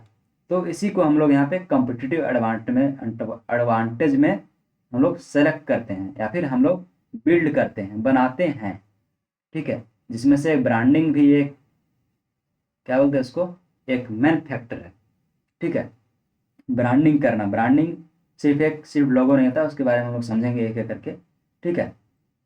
तो उसको बनाते हैं हम लोग कैसे, बनाने के लिए सबसे पहले, यानी कि ये सारी चीज़ें टूल है ना। वी कैन डेवलप, ये चेंज हो गया, वी कैन, अरे भाई, we can develop a competitive advantage using the important point. कौन कौन से पॉइंट, तो मार्केट रिसर्च करके हम लोग समझ सकते हैं कि कहाँ कहाँ पे हमें इम्प्रूवमेंट करने की ज़रूरत है। फिर यहाँ पे कॉस्ट लीडरशिप में हम आते हैं, ये दो दो बार लिख दिया है कॉस्ट लीडरशिप। कॉस्ट लीडरशिप का मतलब क्या होता है, कॉस्ट लीडरशिप का मतलब होता है कि आपको कॉस्ट क्या रखना चाहिए, है ना। कॉस्ट आपको क्या रखना चाहिए, और कॉस्ट अगर आप रख रहे हैं तो इस तरह रखिए कि हर एक व्यक्ति, हर एक जो आपका क्या बोलते कस्टमर है, वो उसको एक्सेस कर सके, है ना, वो उसको एक्सेस कर सके। तो उसको आप चीपर बना सकते हैं। चीप बनाने के लिए, यानी सस्ता बनाने के लिए, आप क्या कीजिए कि उसको एक साथ बहुत, है ना, बल्क में खरीद लीजिए, उससे आपके पास थोड़े कम, यानी कि उसको सस्ता बेच पाएंगे। कॉस्ट लीडरशिप समझ गए, है ना। जैसे कि डीमार्ट करता है या फिर जियो करता है, पहले क्या करता है, बल्क में सामान को खरीदता है और उसके बाद अपना जो भी वेबसाइट वगैरह है वहाँ पे बेच देता है। तो वहाँ पे वो अपने हिसाब से उस प्रोडक्ट का कीमत जो है तय कर सकता है, कम ज़्यादा क्या करना है वो वहाँ से तय कर सकता है ना। तो ये हो गया आपका कॉस्ट लीडरशिप, यानी कि कॉस्ट को आपको ना ज़्यादा ना कम, मतलब आपका जो कस्टमर है उसके हिसाब से रखना चाहिए। डिफरेंशिएशन, डिफरेंशिएशन जो होता है, क्या होता है डिफरेंशिएशन, उसके बारे में समझते हैं। तो डिफरेंशिएशन का मतलब होता है कि आपके पास कुछ ना कुछ, आपके प्रोडक्ट में कुछ ना यूनिकनेस होना चाहिए, कुछ कूल चीज़ें दिखनी चाहिए, कुछ हाई क्वालिटी दिखनी चाहिए, ताकि जो अगर आप कॉस्ट जो है ज़्यादा रखते हैं तो व्यक्ति आपको ज़्यादा पैसे भी पेमेंट कर सकता है। ठीक है, तो उसको हम लोग बोलते हैं डिफरेंशिएशन। इससे क्या होगा कि आपका कॉम्पिटिटिव एडवांटेज बनेगा। जैसे कि रियल लाइफ में देख सकते हैं हम लोग एप्पल। भाई एप्पल में है क्या? एप्पल एप्पल एप्पल एप्पल का आईफोन में है क्या? तो एप्पल का आईफोन में कुछ कुछ चीज़ें ऐसी दी हुई हैं जो अदर फ़ोन्स में नहीं है। वैसे तो नॉर्मली हम लोग फ़ोन क्यों यूज़ करते हैं? तो फ़ोन यूज़ करते हैं हम लोग किस लिए?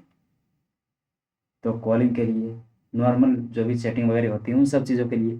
तो नॉर्मल फ़ोन भी हमारा वो काम कर सकता है और आईफ़ोन भी काम कर सकता है। लेकिन आईफ़ोन में ब्रांडिंग के लिए या फिर कॉस्ट जो वो बढ़ा के देता है, बढ़ाकर जो कॉस्ट बेच रहा है, तो कुछ उसमें से स्पेसिफ़िकेशन होना चाहिए जिसके लिए लोग उसको पैसे दे रहे हैं। जैसे कि पिछला बार आप लोगों ने न्यूज़ सुना होगा कि आईफ़ोन 16 प्रो शायद उसी के बारे में न्यूज़ था कि उसको लेने के लिए लोग रात के 2-2 बजे से, है ना, क्या कर रहे हैं?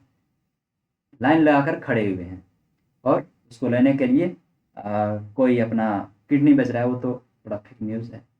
ठीक है, ऐसे उसके ऊपर कॉमेडी वगैरह बना हुआ था। तो कोई अपना किडनी बेच रहा है, कोई अपने घर में गाय को बेच के आ रहा है, कोई अपने घर में कोई किसी को अपना बाइक तक बेच दे रहा है ना? तो रीज़न यही होता है। ठीक है, डिफरेंशिएशन इसी में हम लोग का आता है। डिफरेंशिएशन इसी को बोलते हैं कि कुछ ना कुछ आपका प्रोडक्ट में डिफरेंट रहना चाहिए ताकि लोग उसको खरीद सके, है ना, हैप्पीली आराम से पेमेंट कर सके, बिना मतलब कोई झिझक के, बिना कोई बार्गेनिंग के, है ना? तो वैसे होना चाहिए, फ़ोकस होना चाहिए, फ़ोकस। नेक्स्ट क्या है? तो नेक्स्ट है फ़ोकस, फ़ोकस होना चाहिए उसमें से। फ़ोकस का कहने का मतलब क्या है ना? कि हर कोई जो होता है, आपको हर किसी के बारे में केयर नहीं कर सकते हैं, है ना? ऐसा तो नहीं है कि हाँ, आप अगर प्राइस फिक्स करने के लिए जा रहे हैं, तो आपके पास क्या है कि कोई लोग गरीब है, बहुत ज़्यादा गरीब, कोई थोड़ा उससे अमीर है, कोई थोड़ा और उससे अमीर है, तो सबके लिए प्राइस आपको अलग-अलग रखना पड़ेगा और आप ख़ास करके एक ही प्रोडक्ट का आप अलग-अलग प्राइस तो रख नहीं सकते कि भाई आप ज़्यादा अमीर हैं तो आप ज़्यादा पैसे दीजिए, आप कम अमीर हैं तो आप कम पैसे दीजिए, तो ऐसा तो आप कर नहीं सकते हैं। तो इसी को यहाँ पे फ़ोकस होता है या फिर इसी को बोलते हैं नीश। नीश मार्केट जो हम लोग पीछे पड़ चुके हैं, है ना? तो आपको क्या करना पड़ेगा? आपको स्पेशली कुछ लोगों को फ़ोकस करना पड़ेगा, है ना? चाहे आप पैसे के मामले में कहें, चाहे आप डिफरेंशिएशन के मामले में कहें, चाहे आप इनोवेशन के मामले में कहें, टेक्नोलॉजी के मामले में कहें और कोई चीज़ के मामले में कहें, तो उसके लिए आपको यहाँ पे करना पड़ेगा। जैसे कि रॉयल एनफील्ड जो है ना, रॉयल एनफील्ड जो हमारा है कंपनी, तो उसका हम एग्ज़ाम्पल ले सकते हैं। तो वो किसको फ़ोकस करता है? तो वो उसको फ़ोकस करता है जो बाइक लवर होता है ज़्यादा से ज़्यादा, है ना?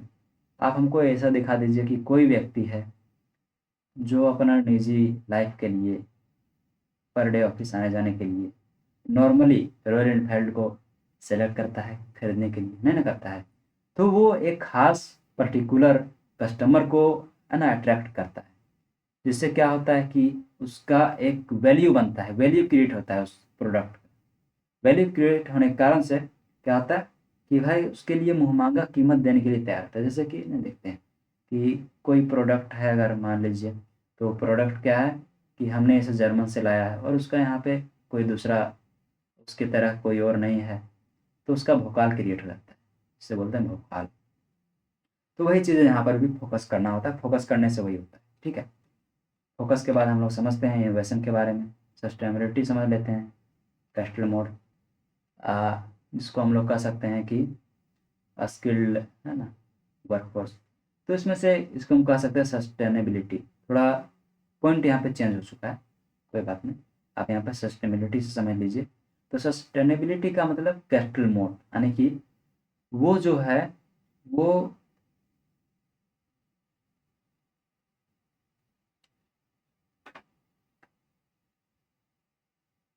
हाँ जी, सस्टेनेबिलिटी का मतलब होता है कि आप अपना जो प्रोडक्ट बना रहे हैं, वो दूसरों को कॉपी करने के लिए अलाउ करना। क्यों? ताकि जैसे कि मैं अभी कंटेंट यहाँ पे बना रहा हूँ, मैं अब ये अलाउ कर देता हूँ किसी और को बनाने के लिए, तो उससे मेरा फ़ायदा क्या होगा? मेरा फ़ायदा ये होगा कि मैं जो भी बना रहा हूँ, तो मेरे बारे में तो सबको जानता नहीं होगा। तो वो व्यक्ति जान जाएगा जिसके पास ये वीडियो जाएगा। अगर कोई अपना चैनल में डालता है तो वो हमको कम से कम जान जाएगा, हम कैसे पढ़ाते हैं वो जान जाएगा, है ना। तो उससे एक कह सकते हैं कि मेरा प्रमोशन हो रहा है एक तरीके से। तो ये भी एक, है ना, कॉम्पिटिटिव एडवांटेज है अपना कंपटीशन डेवलप करने का। ठीक है, टेक्नोलॉजी जो हो गया, इनोवेशन हो गया, ये सारी चीज़ें भी उसी के अंतर्गत आती है। इनोवेशन में मतलब कि आपको कुछ खास प्रोडक्ट क्रिएट करना पड़ेगा, या फिर कुछ तो स्पेशलाइज्ड रहना चाहिए उसमें से, ताकि लोग उसको पसंद करें। एक्सेप्शनल कस्टमर सर्विस, हो सकता है कि बहुत सारे, है ना, कस्टमर सर्विस जो दिया जाता है, यानी कस्टमर लोग कोई कोई चीज़ों से नाखुश होते हैं, तो इन चीज़ों को आपको अवॉइड करना चाहिए। इससे क्या होगा कि आप कंपटीशन में उससे हायर पे रहेंगे। टेक्नोलॉजी के मामले में हमेशा रहें स्किल्ड वर्कफोर्स, है ना, स्किल्ड वर्कफोर्स, यानी कि आपके साथ अच्छा से अच्छा जो व्यक्ति है काम करने वाला, वो स्किल्ड रहना चाहिए, ताकि क्या होगा कि अच्छा से अच्छा वो प्रोडक्ट बना पाए। स्ट्रेटेजिक लोकेशन, लोकेशन जो होना चाहिए, ऐसा तो होता नहीं है कि आप मान लीजिए कि बीच जंगल में अपना दुकान खोल देते हैं। क्या है कि आप बीच जंगल में दुकान खोल देते हैं, तो क्या वहाँ से कोई लेगा? कोई वहाँ से सामान लेगा क्या? नहीं ना लेगा। वहाँ से कोई सामान तो लेगा नहीं। तो आपको क्या करना चाहिए उसके लिए? तो लोकेशन रहना चाहिए, लोकेशन लाइक कि हमें ऑफिस के अगल बगल में खोलना है, ताकि कौन सा दुकान खोल रहे हैं जी? अ, क्या करें? ओला खोलें? चलिए ओला खोलें। तो मान लीजिए ओला आप गांव में खोल देते हैं ले जाकर, ओला का एक शोरूम। तो भाई ओला का शोरूम खोल तो देते हैं, वहाँ खरीदेगा कौन? हाँ जी। वहाँ पे आपका सर्विस सेंटर तक नहीं है, वहाँ पे आपका चार्जिंग पॉइंट नहीं है। लोग घर में चार्ज करेंगे तो 10 किलोमीटर जाएंगे, आपका ओला का बैटरी डाउन हो गया। तो लोकेशन भी स्ट्रेटजिक होना चाहिए, यानी कि ऐसी जगह पे, ऐसे कि मेट्रो वाले शहर में होना चाहिए। मेट्रो वाले शहर में रहेंगे तो क्या होगा, वहाँ पे कंपटीटर आपका रहेगा। उस कारण से क्या होगा कि वहाँ पे आप भी अपना चार्जिंग स्टेशन लगा रहे हैं, वो भी लगा रहा है, या फिर बहुत अलग अलग तरीके से लोग वहाँ पर अपना सर्विस दे सकते हैं। आप अगर चाहें तो एक उसके लिए अलग से किसी को हायर कर सकते हैं कि भाई आप वहाँ पे पैसा लगाइए, आप वहाँ पे अपना पूरा का पूरा बिजनेस ही कीजिए। ठीक है, ऐसा कर सकते हैं। तो इसको बोलते हैं स्ट्रेटेजिक लोकेशन। ठीक है, इनोवेशन समझ गए आप लोग, है ना। फास्टर होना चाहिए स्पीड वगैरह। तो ये हमारा हो गया कम्पिटिटिव एडवांटेज। उसके बाद हम लोग पढ़ेंगे इंट्रोडक्शन टू 4 PX। चलिए, हमारा टाइम लगभग 1 घंटा 7 मिनट हो चुका है, लेकिन दो, खास करके 2 टॉपिक बचा हुआ है, तो बने रहिए, है ना। बोरिंग लग रहा हो, थोड़ा फ्रेश हो जाइए। ठीक है, और ये दोनों टॉपिक को ख़त्म कर लेते हैं, उसके बाद ये चैप्टर ही हमारा टाटा बाबा कर देंगे। और जब टाटा बाबा हो जाएगा तो राहुल गांधी क्या बोलेंगे? इसका कारण नरेंद्र मोदी है। ओके, चलिए, मज़ा आएगा। तो हम लोग बात करते हैं introduction to market mix 4 PS। Mix का मतलब कह सकते हैं मिक्सचर। 4 PS, 4 PS, 4 PS मतलब 4 पी। एक बार पी, 2 बार पी, 3 बार पी, 4 बार पी, ये हो गया 4 P। ये एक मेथड है, पी पी करके दूध पीने वाला पी नहीं कर रहे हैं, मैं कर रहा हूँ मैं। तो ये एक मेथड है। इस मेथड के द्वारा हम लोग क्या कर सकते हैं बताइए? तो इससे हम लोग बहुत अच्छे अच्छे कंसेप्ट निकाल सकते हैं, अपना जो भी बिजनेस वगैरह है उसके बारे में क्या कर सकते हैं, अपने बिजनेस के बारे में अच्छे अच्छे मेथड निकाल सकते हैं। अगर हमारा जो 4 PS है, चारों का चारों पी अगर अच्छे से मिक्स होता है, जैसे कि सब्जी में अच्छे से अगर सारी चीज़ें मिक्स होती है, तो क्या होता है? सब्जी बहुत अच्छा खाने में लगता है, लोग उसको बड़े चाव से खाते हैं। ठीक है, मान लीजिए कि आपके पास 4 चीज़ें हैं, 4 इंग्रेडिएंट है, आप सब्जी बनाते हैं। ठीक है, तो उसमें से पहला मान लीजिए कि ऑयल है, दूसरा ले लीजिए साल्ट है, तीसरा ले लीजिए क्या चीज़, वाटर ही ले लीजिए, और चौथा ले लेते हैं हम आलू जो है ना, पोटैटो, या टोमेटो होता है जी, पोटैटो ना होता है, बच्चे में पढ़े थे ना, भूल गए धीरे धीरे। तो पोटैटो ले लीजिए। अब हम आलू का सब्जी बनाएंगे। ठीक है, तो आलू का सब्जी हम जब बनाते हैं, भाई सब तो बैचलर ही होंगे ना, तो सबको आलू का सब्ज़ी बनाना आता हो, है ना? चलिए बनाते हैं। तो अगर हम मान लेते हैं कि हमारे पास 4 पी है, यहाँ पे 4 पी है। 4 पी का सबका मैंने डेफिनेशन मैंने दे दिया है, ऑयल, साल्ट और वाटर, पोटैटो। तो अगर हम इसको मिक्स करते हैं, सब्ज़ी बनाते हैं, तो अगर सब्ज़ी बनाते वक़्त तेल ज़्यादा चला जाए, तो क्या होगा भाई? सब्ज़ी बेकार, है ना? अगर आप दुकान में यानी कि होटल में रख रहे हैं, उसे बेचने के लिए रख रहे हैं, या फिर ग्रुप में पार्टी ही कर रहे हैं, तो भाई कोई खाएगा? नहीं ना खाएगा। हाँ, एखाद कोई दोस्त होगा कि बोलेगा भाई जब बना दिया है तो खाना पड़ेगा ना। तो वैसा होता है। अगर आपका साल्ट ज़्यादा हो जाता है, तो क्या करेंगे? वाटर ज़्यादा हो जाता है, तो मतलब अगर कोई एक भी चीज़ में से अनइक्वल हो जाता है, सही से उसको टाइम पे नहीं किया जाएगा, तो वो क्या होगा कि वो पूरा का पूरा इंग्रीडिएंट, पूरा का पूरा सब्ज़ी ही बर्बाद हो जाएगा। ठीक है? समझ में आ रहा है ना? तो इसका मतलब क्या हो गया? तो the group of policies to sell our new product is known as marketing mix. ठीक है? समझ में आ गया मार्केटिंग मिक्स क्या होता है? तो मार्केटिंग मिक्स 4P के अंदर आता है। ठीक है? 4P को हम लोग एक-एक करके समझेंगे। P, P, P, P. Okay? चलिए, तो सक्सेस, है ना? सक्सेस के लिए ये बहुत ज़रूरी है। ओके? सक्सेस अगर आपको चाहिए, तो ये बहुत ज़रूरी है। 4PX, चलिए हम अब फिर से बनाते हैं। किस चीज़ को बनाते हैं? हाँ जी। तो चलिए बनाते हैं फिर से हम पिज़्ज़ा बनाते हैं, बर्गर नहीं, बर्गर नॉन-वेज होता है, नॉन-वेज नहीं खाते ना। हम बनाते हैं वेज में, आलू का सब्ज़ी मेरा अच्छा रहेगा। तो आलू के सब्ज़ी के हिसाब से हम लोग बनाते चलते हैं, एक-एक करके समझते चलते हैं। तो यहाँ पे हम लोग समझेंगे पहला डिफाइन, है ना? It define how you take your idea from a cool concept, a visual business that generate revenue, है ना? रेवेन्यू हम लोग जनरेट कैसे करेंगे, इसके लिए बहुत ही अच्छा, है ना, कूल कांसेप्ट इसमें से जनरेट होता है। We can explain with the arrow. पहला प्रोडक्ट। भाई प्रोडक्ट तो हम लोग सबको जानते हैं प्रोडक्ट क्या होता है ना? तो प्रोडक्ट कहने का मतलब यहाँ पे सबसे पहला है, अच्छा मैंने यहाँ पे डेफिनेशन नहीं बताया था ना। तो 4PS का मतलब क्या क्या हो गया? तो पहला प्रोडक्ट, प्राइस, प्लेस और प्रमोशन। ठीक है? 4PS। तो पहला प्रोडक्ट है, प्रोडक्ट को हम लोग समझते हैं।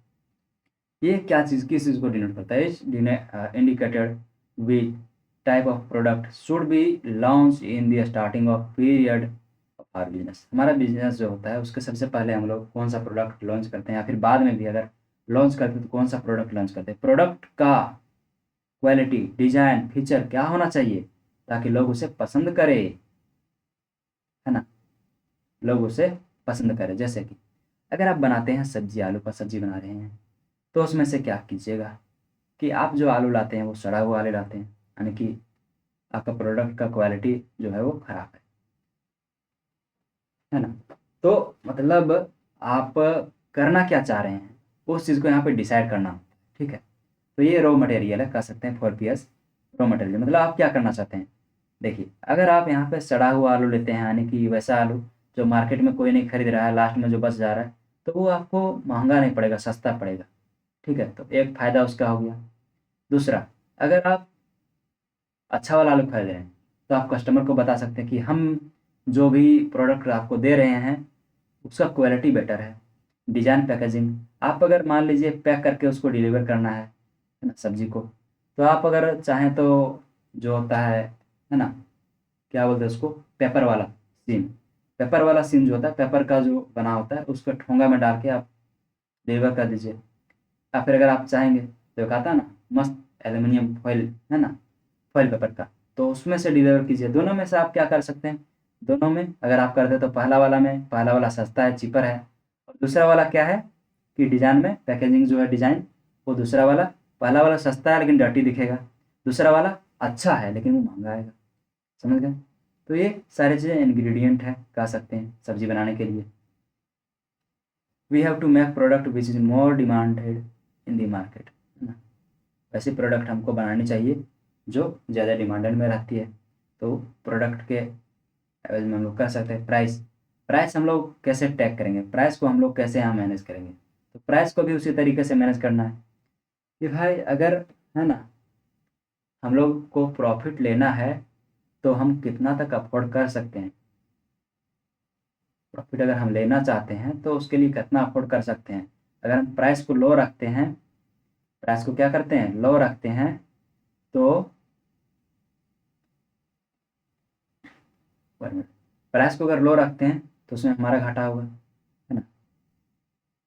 दोनों चीज़ें हैं ना, कि कस्टमर का फ़ायदा होगा और हमारा घाटा होगा। उसमें ज़्यादा प्रोडक्ट बिकेंगे लेकिन हमारा घाटा होगा।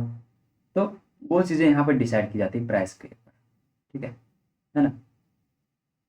इसमें आप डिस्काउंट वगैरह वाली चीज़ें भी डाल सकते हैं, bye one get one free.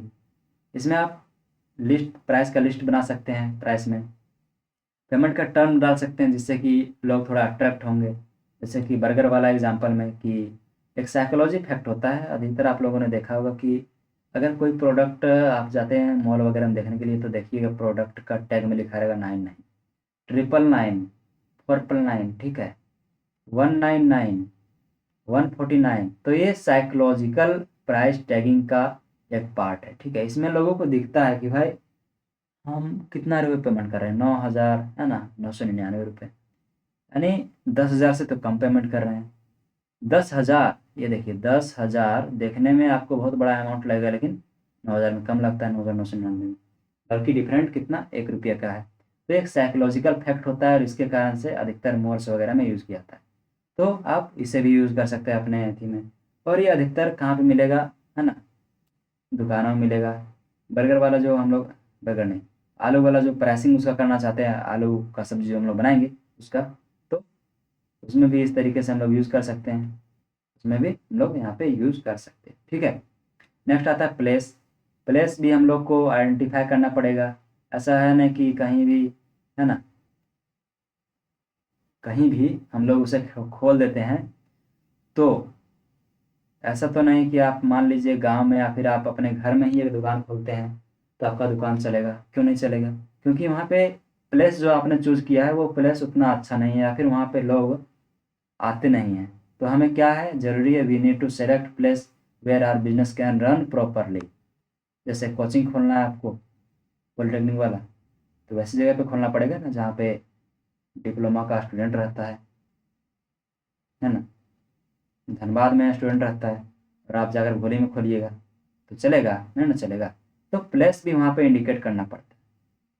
और ये भी बिजनेस का पार्ट है, इसको कब कहाँ पे रखना है, ये चीज़ें भी मतलब ज़रूरी है ना। ये चीज़ें भी ज़रूरी है।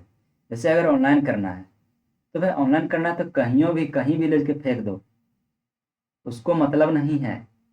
उसको मतलब, कस्टमर को मतलब क्या है, ऑनलाइन करना है तो उसको अपने घर पे डिलीवर आनी, अपने घर पे लेने से मतलब है। देखिए, मैं यहाँ पे प्लेस वाली चीज़ें जो है वो बताता हूँ मैं। मान लीजिए कि आप बैंक मोड़ में, धनबाद में बैंक मोड़ में एक दुकान खोलते हैं जो कि रहेगा ऑनलाइन का। देखिए मैं बता रहा हूँ कि ज़रूरी कितना है। और एक आप खोल रहे हैं ऑफलाइन में, जो कि आपका होटल रहेगा। तो भैया होटल जो आप खोलिएगा बैंक मोड़ में, वो कहाँ खोलिएगा, जो मेन रोड है उसके बगल में खोलिएगा। ऐसा तो नहीं कि मेन रोड से अंदर गली गया हुआ है लंबा सा, 1 किलोमीटर इसका लेंथ है, उसके बाद यहाँ पे हम खोले हुए हैं। क्या कोई कस्टमर यहाँ पे जाएगा? नहीं जाएगा। जस्ट इसी तरह से। अच्छा चलिए, इसमें से क्या फ़ायदा होगा? तो फ़ायदा आपका कस्टमर वाला हो गया, लेकिन नुकसान क्या होगा? तो नुकसान आपका हो गया कि यहाँ पे रेंट आपको ज़्यादा लगेगा, बिजली बिल और कोई चीज़ें, मैनेजमेंट, सारी चीज़ें आपको ज़्यादा लगेगी। फिर मान लीजिए ऑनलाइन आप खोलते हैं, ऑनलाइन शॉप। तो ऑनलाइन शॉप में क्या रहेगा कि आप चाहें तो आपको देना तो है बैंक मोड़ के लोगों को सर्विस। कहाँ देना है? बैंक लोगों के सर्विस देना है, बैंक मोड़ के लोगों को। तो आप अगर चाहें तो यहाँ से 1 किलोमीटर अंदर, जो मैं यहाँ पे प्लेस बता रहा हूँ, यहाँ पर खोल सकते हैं। उससे क्या है कि हमारा रेंट कम लगेगा, बिजली बिल वगैरह बहुत सारी चीज़ें वहाँ पे कम लगेंगी। जोग्राफिकल अगर आप देखते हैं प्लेस को, तो वहाँ पे आपको वो सारी चीज़ें कम लगेंगी, ठीक है। वो आपके लिए एक्सेसिबल रहेगा, यानी वो आराम से वहाँ पे आप अपना जो भी चीज़ें हैं वो डाल सकते हैं। चलिए नेक्स्ट है प्रमोशन। प्रमोशन में क्या होता है? तो प्रमोशन आपका हो गया कि कोई भी चीज़ को प्रमोट करना, है ना। मान लीजिए कि आपने दुकान तो खोल दिया है, बहुत अच्छा, एकदम बैंक मोड़ के सामने, जस्ट बैंक मोड़वे पे ऐसे खोल दिए हैं कि मतलब रोड से सटा हुआ है। ठीक है, आदमी अगर चाहेगा तो 1 मिनट में जाके आपके रेस्टोरेंट में घुस जाएगा।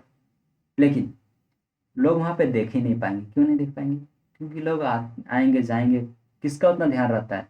गाड़ी चला कि आपका दुकान देखे, तो उसके लिए आपको प्रमोट करना पड़ेगा। प्रमोट करने के लिए क्या करता है भाई? देखेंगे वीटू मॉल पर लगा देता है स्पीकर, ढिचिक ढिचिक गाना।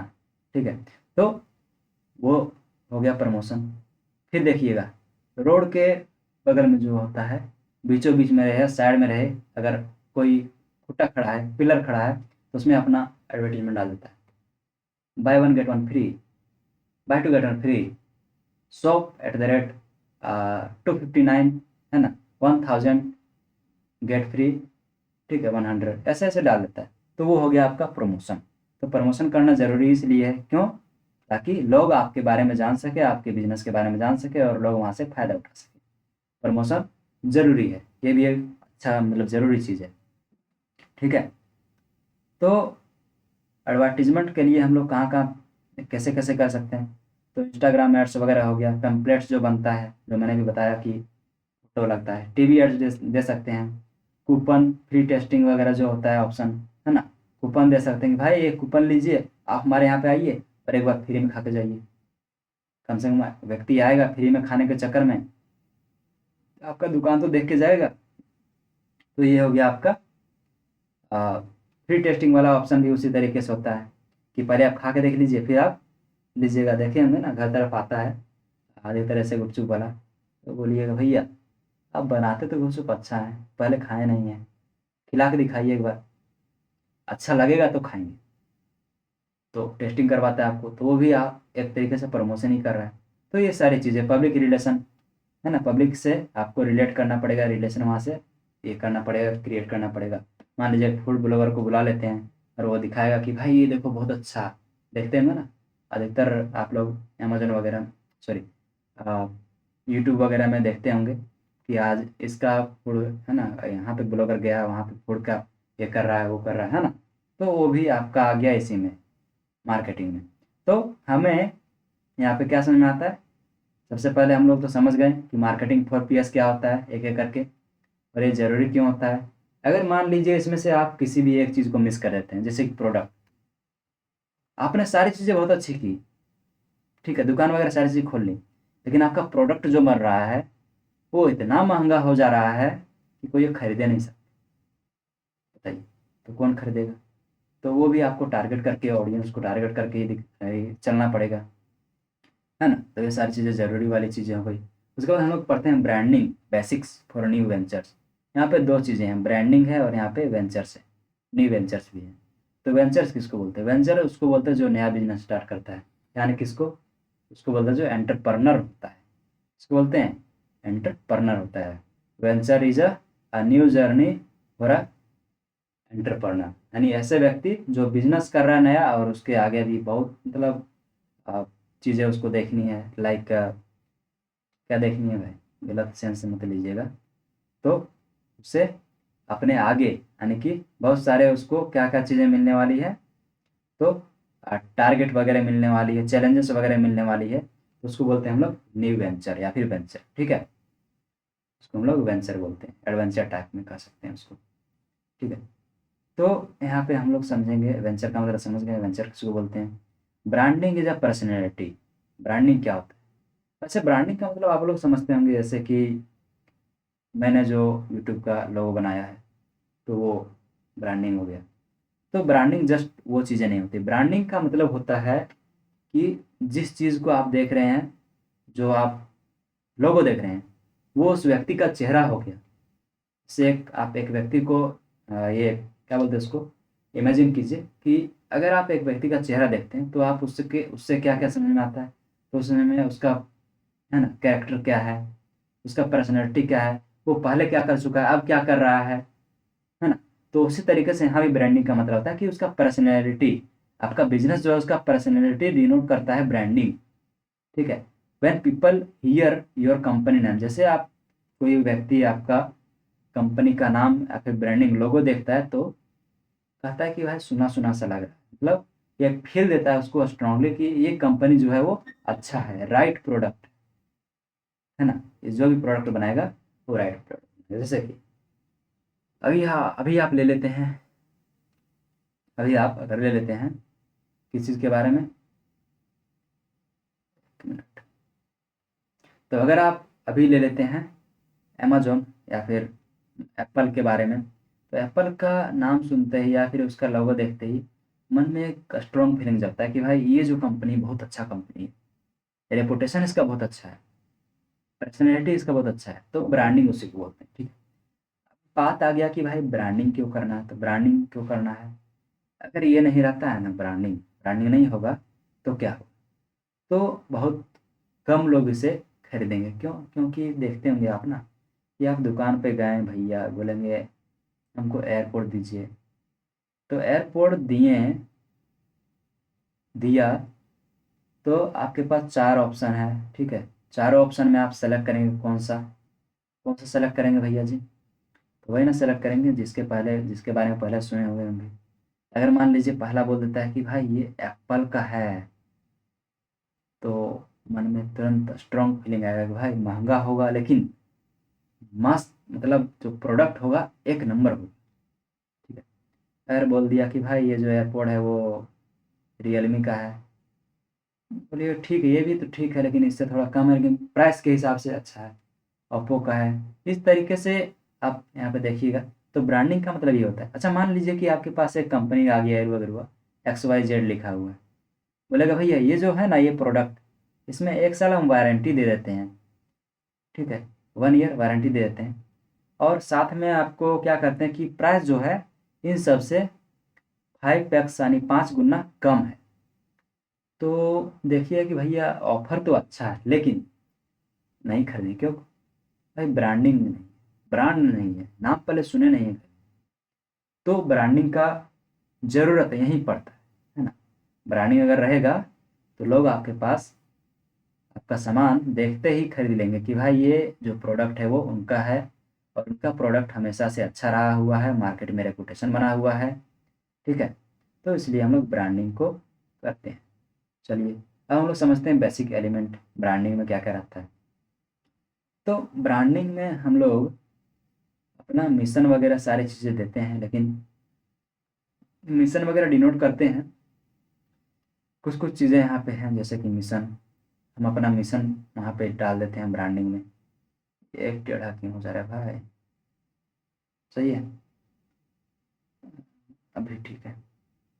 तो यहाँ पे हम लोग मिशन डाल देते हैं अपना, कि हमारा जो कंपनी है वो क्या करना चाहता है, या फिर हमारी कंपनी का मेन मोटिव क्या है, पोजीशनिंग उसका होता है। कुछ टारगेटेड ऑडियंस होते हैं, कुछ क्या होते हैं, टारगेटेड ऑडियंस होते हैं। भैया ये प्रॉब्लम सॉल्व नहीं होगा हमसे लग रहा है, टेढ़ा टेढ़ा रेखा लाइन आ रहा है। चलिए, टारगेटेड ऑडियंस रहता है, पर्सनैलिटी मैंने जो भी बताया, पर्सनैलिटी आपको डेवलप करना पड़ता है। वॉइस वॉइस मतलब एक